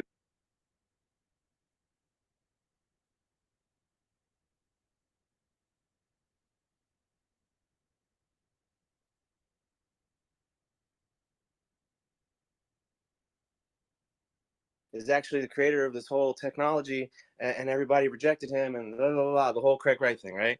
And then, you know, the other half of the conversation is like, okay, well, what is it, like BSV?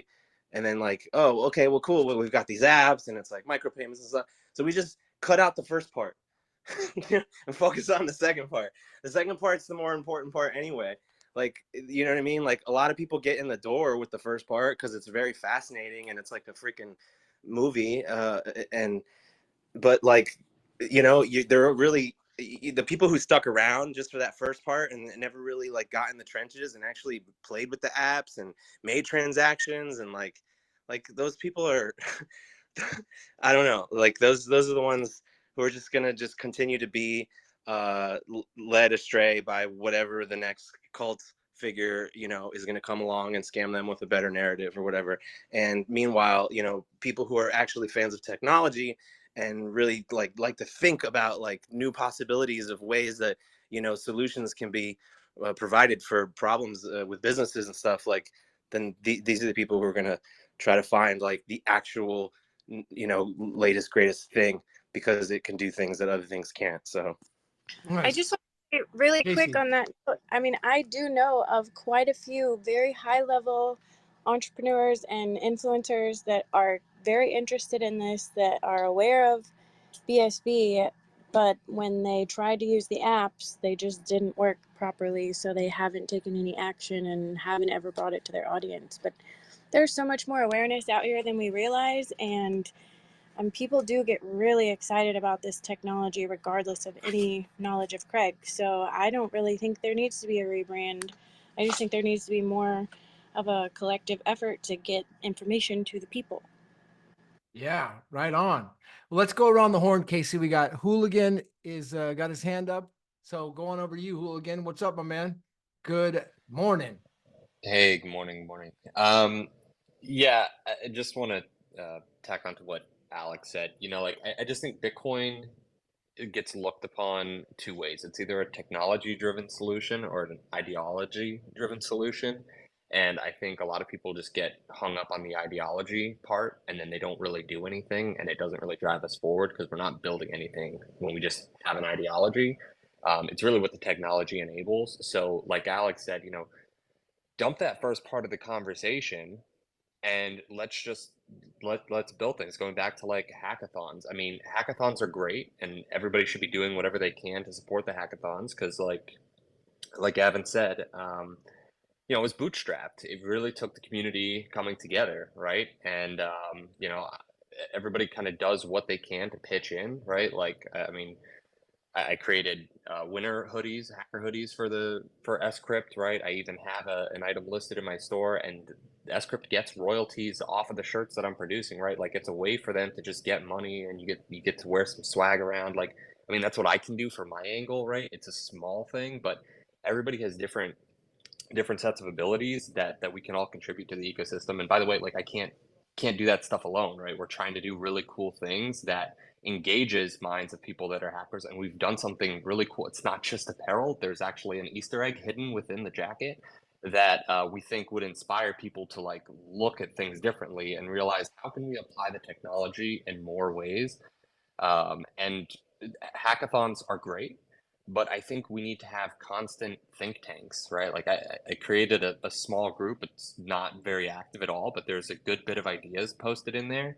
And in a day, in 24-hour period, one idea was pitched and code was dropped in to make it happen. And they just said like, okay, here's all the code. This is what you need. This is the script. Somebody go build it, right? And it's like, okay, I had the idea. Somebody dropped the code. And now we need somebody to apply it, right? It just takes everyone putting in their particular abilities to just contribute to the overall ecosystem. And it only happens by building. I mean, if you're a super Craig fanatic and you do want to sink your teeth into the front part of that conversation of, oh, Craig is Satoshi, whatever. Well, what did Craig ever tell anybody? He said, just keep building. He never said buy BSV. He never said, wait outside the courtroom with a sign for me telling me you love me. He just said keep building. So I think that's whether you believe in him or not. We have a technology that can do a lot more than other platforms can, and we're doing it in justice if we're not contributing in our own individual way. Nice. And that's hooliganculture.com. It looks like FT Hooligan on X. Yeah. Go Hooligan. Yeah, thanks. Yeah, so check out the store. Sounds like you're taking action, man. That's what's up. Take action, man. Build. So let's go over to Jesse Blazo. Looks like you got your hand up. Hey y'all, can you guys hear me? Yeah, buddy, we can hear you loud and clear, man. How you doing? Why don't you introduce yourself? I don't think we've met before. Great. I am Jesse Blazo. I am talking to you from my jungle food forest in the Sierra Nevada mountains of Colombia. And yeah, loving this. I'm loving this conversation. And from my side, I bring in like I would say a holistic background. I'm a bit less autistic than Craig, and also maybe less masterful in as many areas, but I really appreciate just looking at life and all the different systems and how they interconnect, because it's, the base layer is God, and that's what we're living within. And then we have these technology creations with where we are with the internet now, and that's really interesting to me because systems rule so much of what we do. And here we have money and data, and they've reached this very, you could say, like a dark place in a way. Like it's in the way that they're controlled by so few people. And I think a lot of us kind of share that understanding. And so I would agree with with what Casey is saying, how BSV, I don't think it needs a rebrand. Like it's just a long battle.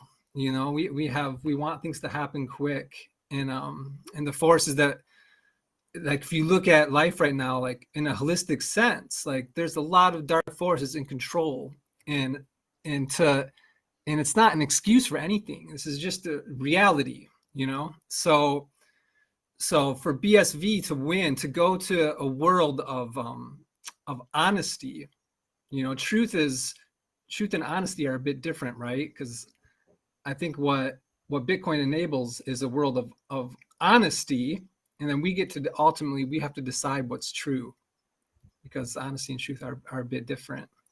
But yeah, BSV shouldn't need, it doesn't really need a rebrand, because once people start using it, and I think this will happen spontaneously, I think the more we just keep sticking to what we do, building and educating and sticking true to our value. And Jesse, your profile says that you are a musician and a futurist, and among other things. What is a futurist? But in the end, it is just infrastructure. The killer apps that we're going to use, that's what people are going to use. So things like whatever it is, whether it's Twitch or Lament or Tree Chat I've been using lately, super cool. It's these apps, that's the branding. And so they use blockchain, and the blockchain just happens to be BSV, and it works. And I think it will continue working, but like most people don't even know what BSV is. And the idea that like the brand is ruined and Craig has ruined us, like that is, it's just so much cope and it's so much small-minded, small like, thinking, right?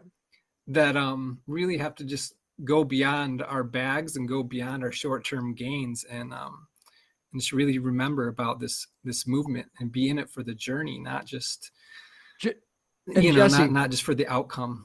Jesse, so it looks like you're at Lazo Man 1, BLAZO Man 1 on X. Is that right? You guys still there? You drop me? Well, I'm here. Can you guys, can you hear me? He can hear you. Jesse, can you hear me? Hello. Can you hear me, Jesse?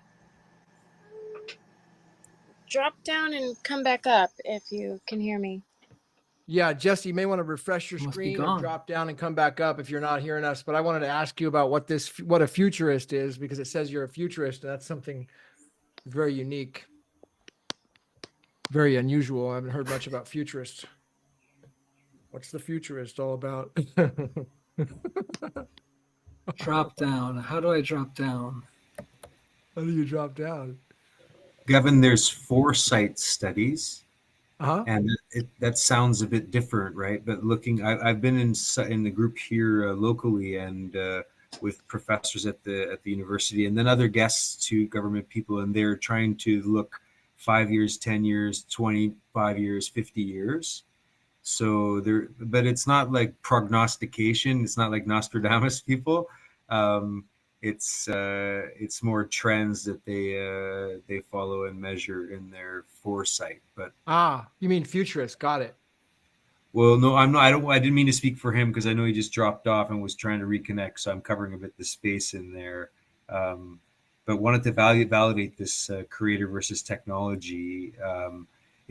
What it does is it makes it very difficult in terms of the space and the legal.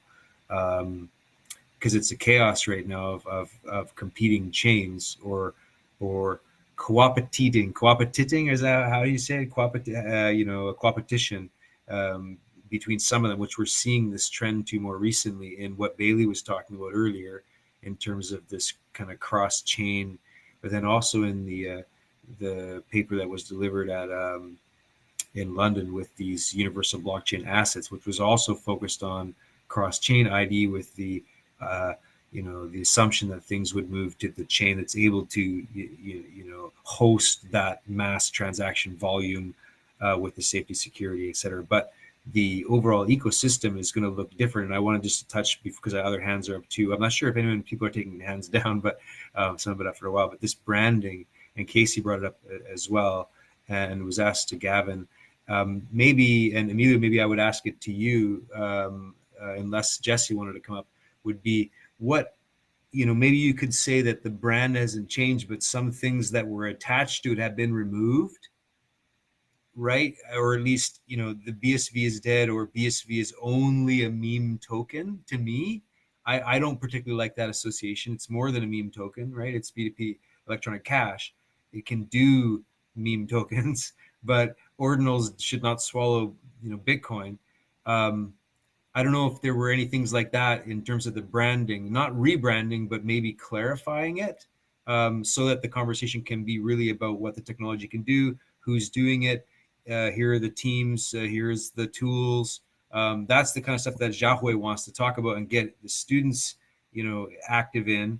And then, Gavin, with you, I would say it would be, in addition to hackathons, it would be a schedule with, the various companies that have trainers that are ready to do some work with the local universities, and then local companies, innovation hubs, for example, who have access to software engineers and developers who are looking for opportunities to collaborate with international companies, however, with the potential of getting jobs, right? So that would be the sort of pathway that I see getting more traction. All right. Well, I'd like to comment on that. Before I do, let me go back over to Jesse. He got interrupted through the technology. So Jesse, why don't we go back over to you, buddy? You were sounds like you weren't done. If you want to unmute. Here. Hey, yeah, I don't even know where I cut out at. We were asking about, I was asking about you as a futurist, and then I think you were commenting about your background a little bit and your thoughts on the space. But I was reading your profile. It's at Blazoman1. You're an acupuncturist. So you study the acupuncture, or you are? Yeah. I had a Chinese medicine clinic in Oakland, California before coming down Oakland. here, and I'm pretty much retired on that front. I mean, the knowledge is there. I treat friends and family and whoever. So you're from the Bay Area.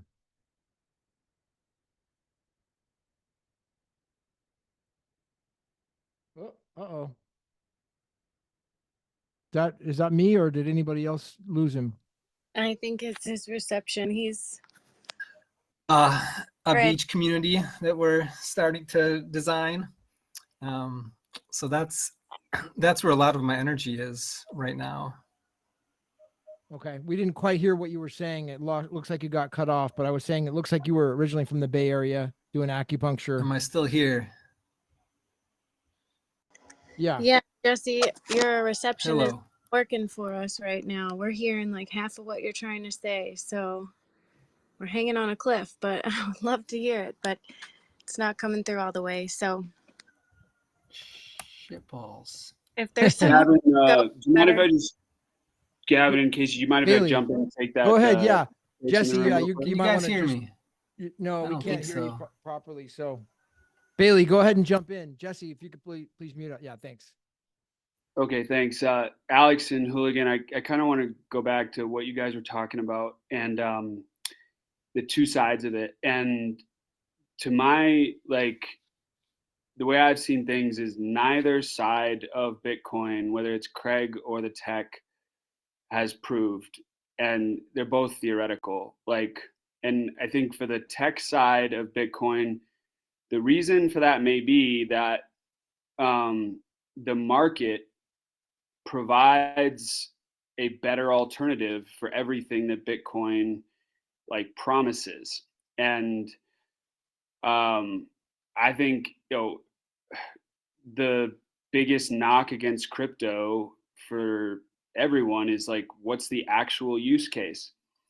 And for BSV, the problem I think is that there is an actual use case, which is that it is the best tool to protect our data and to sort of incentivize honesty, as Jesse was saying. But the current market provides the tools, the quote unquote killer apps, for free. And so I just don't think, people have always talked about the killer app on Bitcoin. And I think the reason it's never materialized is because like Twitch was a great idea, and there was like a real cult following for that. But every time I used Twitch, there was some feature that was just really frustrating, and like it was clunky. It didn't really work all that well. And I'm not going to knock people who put things into the space, because I haven't put anything in the space. I'm just observing from afar. But I think that is the danger, is that the technical side of Bitcoin is never going to materialize until like there's a really good reason for it. And then once that reason comes around, I think it could be just very possible that Bitcoin itself is the killer app, and that the promise of peer-to-peer transactions is really all that's needed. So, But it's not an application, though. It's cash. It's not an application. Yeah, sure. Or the killer use case is what he means, right? Yeah. An application for the technology, like yeah. You need to go ahead. Well, let's go. Well, hold go on, ahead. Bill. Let's go over to Alex here. Cub. I mean, yeah, like I think everyone who has been into Bitcoin recognizes that cash is like probably the best use case. And I don't know, maybe it can be actually overtaken by another use case, because there's a lot of people who are trying to find other applications for blockchain tech, obviously, like because there's strong arguments to be made. Like you mentioned how the existing services are free, right? So I assume you're talking about like Web 2, like Facebook and Twitter, like it's free, but like we're the product being sold, that sort of thing, right? And so, but then when you do look at some of the most popular utility of crypto and blockchain right now, is just like gambling, right? Meme coins and speculation. But what I think is that it's some combination of these two, where you give people something useful that is better than what they're used to now, but it also enables them to actually earn from it, which is something that unique that like crypto can offer a recipe for, or this blockchain tech. Yeah, Alex, to me it's hold on 1 second. Alex, what take me back in the day. Like you're an old school OG guy. What first drew you into this stuff, man? What was your I know it's all old to you now, but like what was your first motive? I see the Ron Paul picture, and it's costly signals on X, and also you're hosting the CoinGeek Live on Friday and producing the show with Kurt. So everybody be sure to check that out on Friday on Alex's X profile, Costly Signals. So yeah, but Alex, what was the beginning for you, man? What drew you into this stuff? Thanks, Gavin. Well, yeah, I mean, you mentioned I've got Ron Paul in my picture, and that's pretty much it. Like, I think Hooligan used the word ideological is where a lot of people got into Bitcoin for ideological reasons, because back in the day, the price, was so low, and there wasn't all of this like promise and speculation and all of this shit coinery, back in like 2013 14. That stuff started kind of happening more around like 15 16, I guess. But anybody who was kind of involved in those first like 5 years was just like mostly people who were like libertarian type of minded people who were like, whoa, somebody mentioned, I think Bailey said, separating money from state, right? That's really the I think underlying motivation why a lot of people get excited about Bitcoin. They're like, whoa, Separating money from state. Yeah, absolutely. So that's what I was passionate about. Like people who are into gold, seeing the potential for all sorts of like economic turmoil or currency collapse, looking at alternatives to the dollar, gold and silver, obviously precious metals being historically one of the leading go-to sort of like hedge against the dollar from people with that sort of mindset.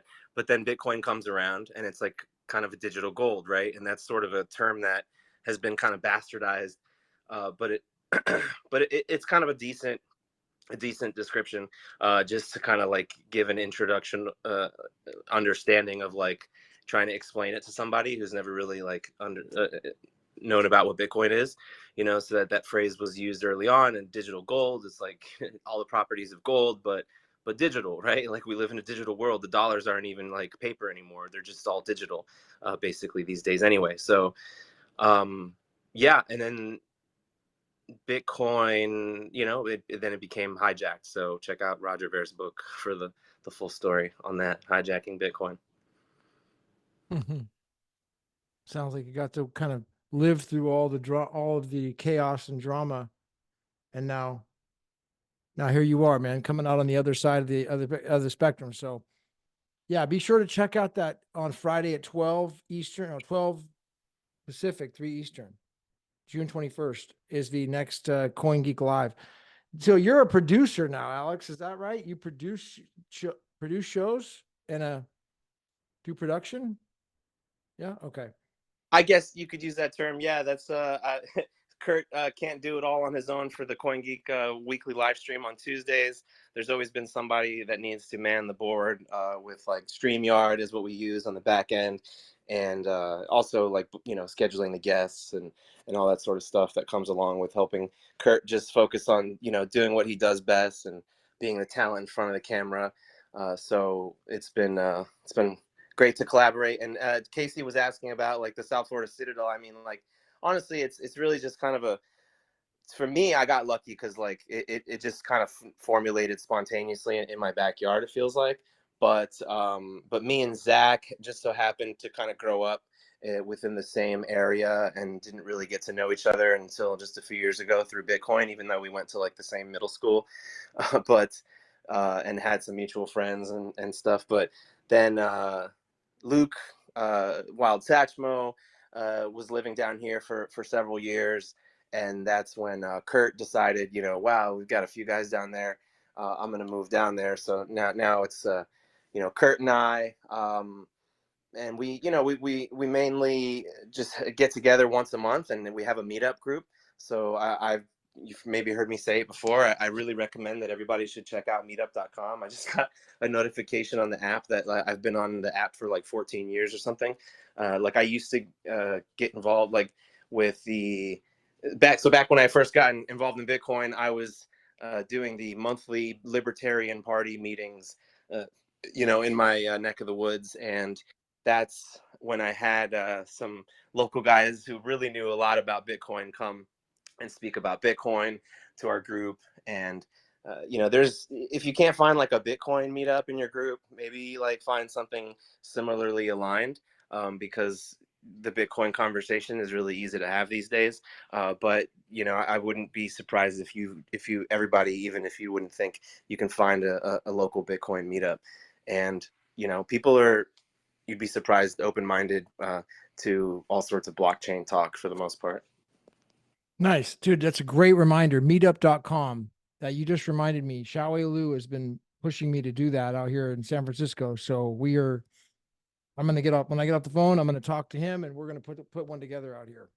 Yeah, and we would have new people show up, and we still do on a regular basis. I'm sure if we got together more than once a month, you know, there would be more recurring new people. But we definitely have new people. You know, when Bailey came through a couple months ago, you know, was maybe about half the group, because it's really not everybody shows up every time. But definitely, you know, meetup.com is a site where people are checking, and you can also, if you put like events on Facebook, I think it can also cross post to Eventbrite or vice versa, something like that. So we've had people show up because they found it on Eventbrite also.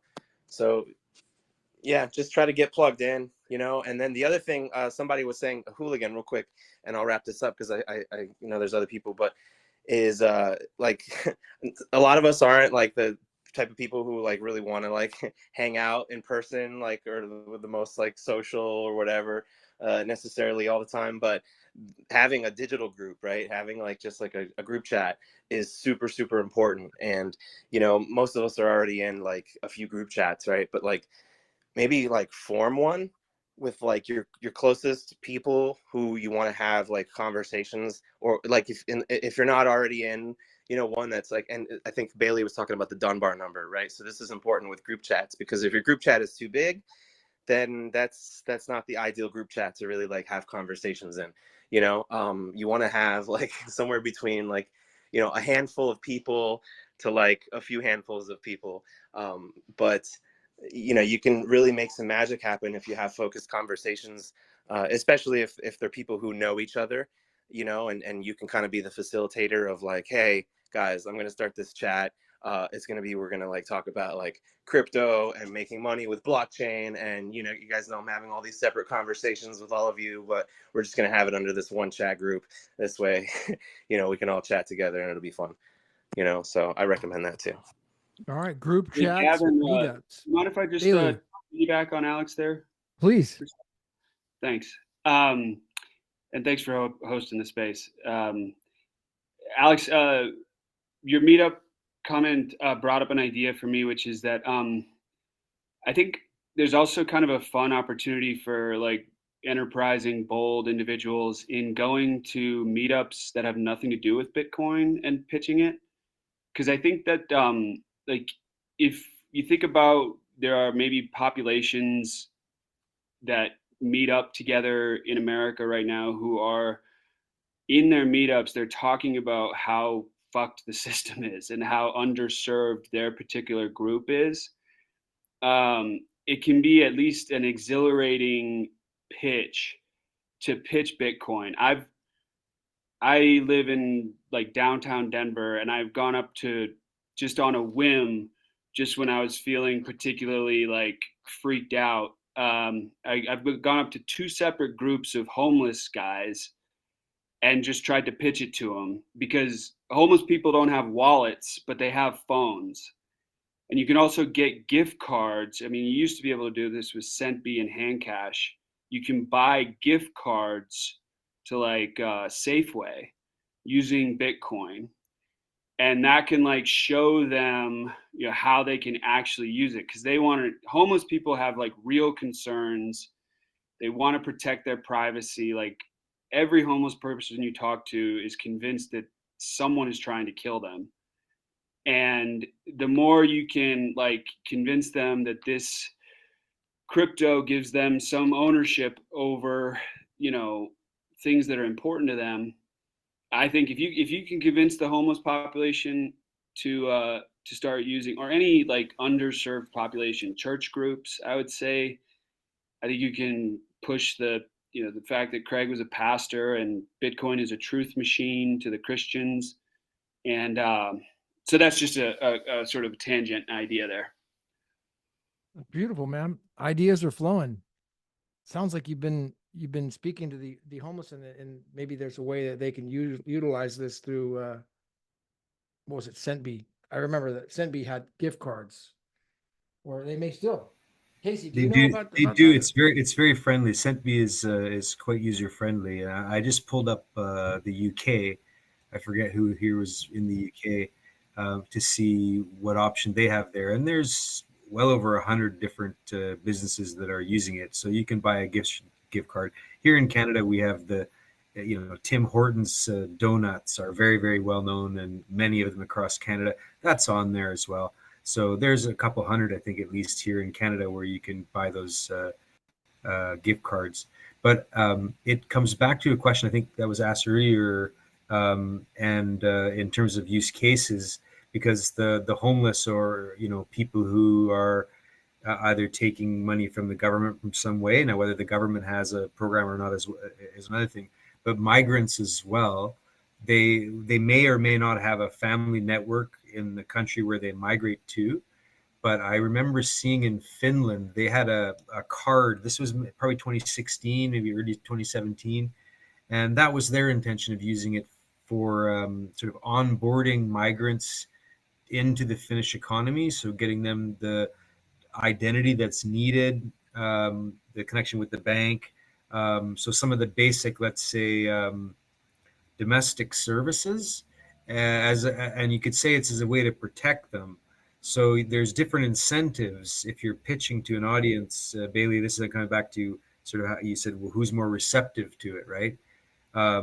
It's hard to pitch it to people who don't see too much value in holding cash or don't want to talk about microtransactions and don't see the implications of this. So until we get those use cases, as you mentioned, that can either have, my view of it is you have options so that people who want to use it, and it's fun, it's beneficial, it's whether entertaining or educational, but the point is they get a benefit. They get a more of a benefit if they use the token, the blockchain, than if they don't. They still get a benefit if they don't use it. Fiat's fine. We don't hate fiat, but the point is that there's more of a benefit if you have this system that includes a time stamping and includes the information transfer that can go along with the cash that's sent. I don't know if that helps. The only other thing I was going to say, coming back to what Alex was saying, was it seems to me there's a fine line between gaming and gambling, and on that line, many opportunities are awaiting. Next generation loyalty points, things like that. But sorry, Gavin, you were going to jump in there. Oh yeah, well, I was just going to say it's centbee.com. That's the website, and also the X handle if people want to look into that, about basically having gift cards and using it as utility for purchases. And I wanted to just go back over, Jesse, if you wanted to come back up, I added you as a speaker. If you want to finish up, you got cut up a couple of times, and then I'd like to go around the horn and see if we can wind this down. So Jesse, if you're is he back up on stage? Casey, do you see him? I don't know if he is or not, but my screen is not quite clear on this. So do you see him? No, he's not up as a speaker. I did send an invite. If he's in a better place, he'll come up. Yeah, you're welcome to jump back up, Jesse. I see your hand up. And anybody else who wants to chime back in, and I say mostly we wind this down. And I've got ideas on the hackathon, the meetup.com. This is something I wrote down that Alex had, something that I'm gonna take a challenge to myself on. And then things that you mentioned, Cub, were about the need to have a bounty system, or a way that we're going to pitch ideas to a group. And it's funny, here we are in this community, like totally organic way. Seems like we're going to be taking the initiative. Freaking A, we should take initiative. Let's do it, man. We can't be waiting around for some boomer organization to do all this stuff. Let's take action. Let's freaking do it. Let's do it ourselves. This is how this is going to go, man. This is what it's all about. Is by the people, for the people. We don't need Big Brother. Let's go. Go ahead. Yeah. Thanks, Casey. So yeah, by the people, for the people. That's the concept, is that we really are just taking this by the horns and delivering it out to humanity. And we're gonna create a magnet for this. This is gonna be like a magnet for the people, and a safe zone for them to learn about Bitcoin, learn about using it, utility, and then branch off into like different groups, like Alex was saying about, you have your own little chat group, with your own, because everybody, you can have their own little offshoots of this and connect with each other and come together. Like, as long as it's coordinated, Gavin, can I request that, please? Because the it's hard to coordinate, like, and people's how do we coordinate it? Well, I'm curious of your vantage point on that, because I do appreciate the initiative as well, and others have applauded it, and it's great. And my suggestion last time was, have topics. You can't do that all times. You can go way off topic, and that's totally fine too. But my point would be some kind of schedule of of people to come up. I for example, I just saw Ryan give an applause. So hey, thanks, Ryan. He was the winner of the hackathon. I haven't really heard, I believe, congratulations in any case. I haven't heard him sort of telling what he got to. I thought it was a really fascinating use case. It was the one out of all the submissions that really did hit on a practical use case that was easy immediately for anyone to see it, no matter what their technical level was. And about the gas, and it's a real problem. So that's what I mean, Gavin, in getting dialogues going, and whether they're visible or invisible, and there needs to be coordinators. The BSP Association people have to step forward in some way, but the grassroots, so to speak, I don't know if you want to call it the laity, you know, there's different levels and ways people get involved in this, but coordination from the ground up is great. Coordination from the top down, and if there is a top down, it's the association, right? Because it has the NAR and the DAR. And if you're not hating on that, then sort of, hey, offer yourself as a person who can fit somewhere in events and activities. I like the word campaign, but that just means let's put it on a schedule. So Gavin, I don't know, Casey, I don't know. Do you know better? Does someone here listening know? Or could they ask someone, hey, you're right, let's get it so there's a common schedule and we can put it up every month on the Discord group, on the Slack group, on the Telegram group, on the social justice group. And it can be updated, right, with new things as they come up. And it can be also changed if people drop out. But that to me would do a lot towards moving a number of different fronts forward and enable that cross-pollination with the various participants who all bring different things to the table. Cuff, can I just caution people and you on what you said with the NAR and the DAR?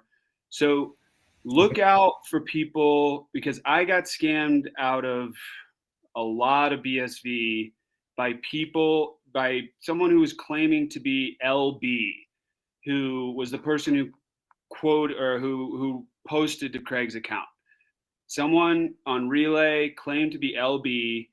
They even claimed to be Craig Wright, and I got scammed. So How be did the scam work? careful with LB, because the real LB, apparently the real LB got in touch with me and said, we think that it's someone within our organization who scammed you. Now, I can't say for sure whether even that LB was for real, but like, watch out, because Bailey, if someone claims to be Dr. Craig or LB, make sure they give you money first before you give them money. so Bailey, how did the scam work? What was the? No, Bailey, that's how the scam works. They say, send me $10 and I'll send you 100.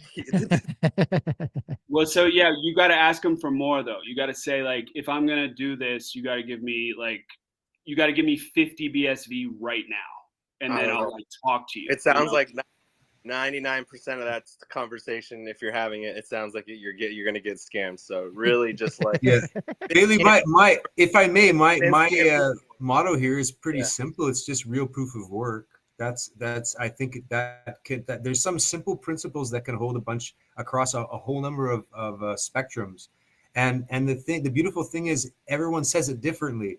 The media person says it differently than the law person says it differently than the business person says it differently than the technical person, right? So it's I think there's much more coordination. I mean, I agree with whoever it was that said it, maybe not a rebrand. And Gavin, I'll turn it back over to you here, just in terms of, I watched live the event there in San Francisco as well. I think you've clarified it now. It was a conference there in San Francisco, and the hackathon happened afterwards, because the conference was presentations, people talking. There wasn't coding going on, but the sort of navigation and how it left. I thought it helped to distinguish some of the projects that are more sort of realistic and sort of back to the core, if we can say. And I prefer to say sort of cleaning up some of the messiness, but I'm sure a lot of people have different views on it. And part of your idea of having this mastermind, you can't get it. I mean, the other one is the global brain. That idea is also tried. Forget the guy in the Belgium or the Netherlands that did that. But anyway, if you have any efforts to coordinate, I would appreciate that, and I'd be glad for Can You Blockchain to stand forward on that. We've got some stuff brewing with a forum as well. We'd like to invite people into who are willing to do more long text stuff. Some people don't do voice stuff very well, or they don't do spontaneous voice stuff. They do.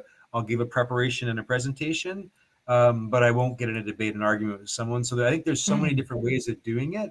A fireside chat rather than, raising awareness, operations, onboarding. Anyway, I don't mean to keep going on. Yeah, let's table that. A calendar idea is a great idea. It's something that we got to put together. I'll work on that. I'll write that down. We got to come up with the solution. Let me go over to Ray. Kitty Treats. It looks like Casey, you added her. I don't think we've talked before. I did. Hi, Ray. I how you doing? Ray, Casey? before you start, I really something you're going to talk about that I brought up before is pods by Gibio. Gavin, I wanted you to chat with Ray before we end today. I was thinking maybe you could, these recordings of our Twitter Spaces that you're putting up from these conversations, you could put, the first 10-15 minutes or so on YouTube, and then drive traffic over to catch the rest of the episode on Pods by Gibio, which would create transactions of all of us going to actually pay to listen to the rest of the episodes. But I love her platform. I love what she's been doing. And it's a real world use case that we can encourage entrepreneurs to put content on right now that will generate transactions. So go ahead, Ray. Thanks for coming up. Hi, Ray. Hey there. I won't be on here for very long because I am home during the day with kids, and I have more kids coming. But I caught some of this, so I didn't get to listen to the entire thing. But yeah, like Pods by Gibio, it's a little clunky when you try to use it, but we can help you. Just send us a message. I do love the idea of like having some of the spaces on there, because each user can get paid. You just have to put in your hand cash handle in the account. So if you have any questions, just go and ask me now if you want, because I don't know what else to bring up. So it sounds like it's a it's a platform. Well, I guess my first question is there censorship? No. Hey Ray, I have a question for you. You made a post about trying to upload Python into ordinals and how you were unable to do that. Were you eventually? The next is checking out a library called BSB Libs and reaching out to the what's his name on for a script and see if maybe he can help.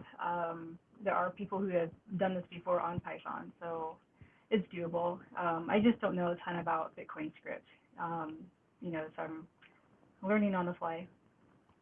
Cub, I think that's what you're talking about with the sandbox, what Ray's talking about right now.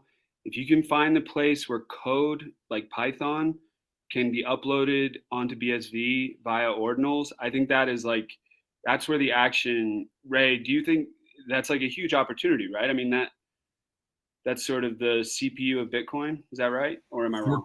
For coders specifically? Yeah, for Python. I mean, Ray, what were you trying to upload onto the ordinal, if you don't mind me asking? I'm just trying to use the protocol to add it to an old project I made called Molly Match. And, like right now they're kind of, I don't want to say they're proprietary, but they're on, they use their own BSD wallet. And I would love to have them, show up in the Yours wallet and the Handcash wallet. And to do that, it has to have the one-sat ordinal protocol in them. Thanks. Okay, let's go over to Jesse and then Emilio, and then motion that we close this down. So Jesse, you never got a chance to finish up what you were saying before, man. So how you doing, buddy? You want to go ahead? Yeah. I don't know what keeps happening here with my connection. And I don't even know what I was saying before. So, well, initially we were just talking about how you were from the Bay Area in Oakland, and you were an acupuncturist, and you moved out there to South America. Is it? Yeah. I'm in Colombia, building off the grid, an off the grid life. I got a mountain. I have a mountain food forest, and we're starting to build a beachfront one in the north. Sounds like you're living the dream. It is a dream. It is a dream. And we're, just building it little by little. And, what do you see for the future? You're a futurist, it looks like. Wow. The waking up process for humanity is happening right now. And there's these systems where we coordinate. So essentially, like, you could say Bitcoin, because the data and the money systems are, I think we know this, they're hijacked, and the people in control, you naturally they want to keep control. And so I see some, like, a lot of how would you say, just a bit of chaos, a bit of discord coming. And but in the end, like, I think we're moving towards a world of honesty, a world of truth. And there's like proof of work world where there's less control over the average person. Somebody was talking, Separating the money from the state. and getting, and like just getting rid of like the control mechanisms, like the coordination. I think Bailey is speaking of like coordination, and like I love everybody's contribution here, and I appreciate everybody's ideas. And Gavin, you're on fire, and I love what you're doing. And I think it's spontaneous, and that's what I would say to this idea of coordinating, of like it's like we don't really need to coordinate, and we only need to do it in the sense that it feels good to us, that it feels right. But there's this, I believe in spontaneous organization, that like just everybody connecting to who they are and being who they are in the world, that somehow will arrive at this beautiful point, like through that process. And we don't need Craig, or we don't need the BSV Association to do it for us. There's no hero. We're all our own hero. And I think it's going to work out wonderfully. Really good point. Spontaneous, the spontaneous inspiration. Like, we don't necessarily need to. It's like plan not to plan. Sometimes when I plan not to plan, everything works out perfect. Yeah. Plan not to plan. That's my plan. All right, great. But there has to be like a vision too. We gotta have this grand vision, but when it comes to like the everyday action, let's just freaking do it. Take action. Get up and freaking start moving. Well, and Gavin, on the sort of philosophical level of economics as well, the question of whether or not you can separate the money from the state is, I mean, it maybe has changed over the years, but at least in the trial and in Craig's recent couple of years, he's been trying to position Bitcoin as more, what's the word? I'm not sure, liable, accountable to the state, right? Like nothing is above the law. So to me, I think the move, there is a definite move away from being a cypherpunk, so to speak, in Craig's sort of progression. And in that sense, there still is a discussion about the sort of utopia of what Bitcoin, if it were being used properly, the non-hijacked version, what it could do. I just wanted to throw that out there. I'd like to say something to that as well, though. I think you can separate the law and the state, because what I just heard was kind of putting those two things together, and they're not. The law is something that exists as like a human society. We don't need a state to enforce that. So like common law, the rule of law, we don't need a state for that. So that's all I would say, because the state is essentially a central power broker that jumps in, and the law is something that it exists independent of the state. The state could fall apart and we could still have rule of law. But do you see the collapse of the state, or the great shrinkage of the state then, as part of sort of your understanding of the trajectory, and where, making money more accountable?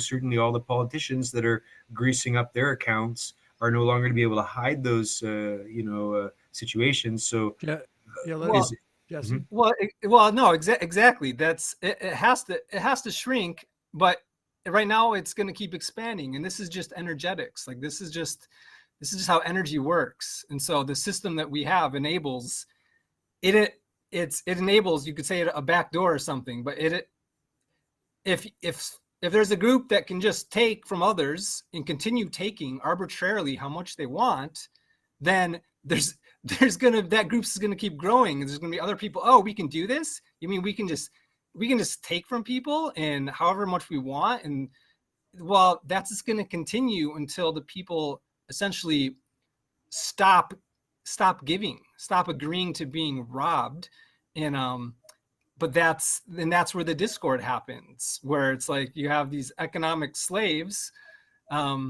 That is the common man. And when we stand up and say, well, actually, no, I'm entitled to keep my work and I won't be intimidated and coerced into giving what is properly mine. Well, that's going to upset some people. It's going to accept it because we've had that unspoken agreement for so long where we've just been giving, being milked. And now it's like, oh no, these are my tits. No, you're not going to milk me anymore. Yeah, and it's a good example too, where I think the term evolution doesn't fit very well, because it's like, this is an expectation upon us about where we have to go. And you're saying, hang on a second. No, that's not where we want to go. We want to be free. So that seems to be one of the disjuncts. But Gavin, Yeah, and, say something.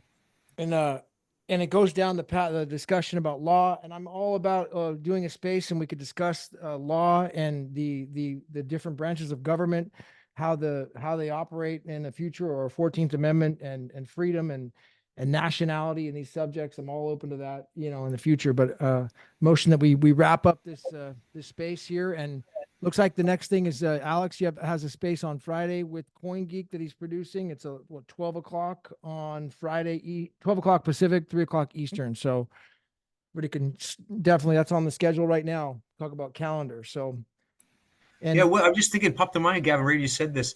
Andy Rao, Andy Rowe. He has a wiki that could be made into a calendar. As one place, but all that's needed is a simple template, right, based on a 12-month calendar, and that would really do a lot, I think, just to help. And I agree with the one who said, we don't want to over coordinate. The Tragically Hip here in Canada, they have a song that says, anything that's systematic will get you hated. Right, but scheduling is important, because, like, for example, 2 weeks from now, I got Kraywitz scheduled. I want people to know, hey, you're going to hear from Kraywitz, the Emperor of Bitcoin, 2 weeks from now. Some stuff like that. Alex has this thing on Friday. We want to put those on calendars, so people know about it. And we support each other, so that's the goal. So, Casey, any last words of wisdom here? You want to give any inspiration here before we wrap? No, I think everything's been said, and we're all ready to go on with the next thing. If anybody does want an after space, throw up some thumbs up. Otherwise, I'm gonna go play with my daughter. And thanks so much, Gavin. I look forward to the next one. All right. Okay, I'll do it. We'll do one on Sunday as well. We're going a little bit deeper on this subject. So Sunday morning. All right, y'all. I'm going to end there, and I'll see everyone at the top. All right. Thank you.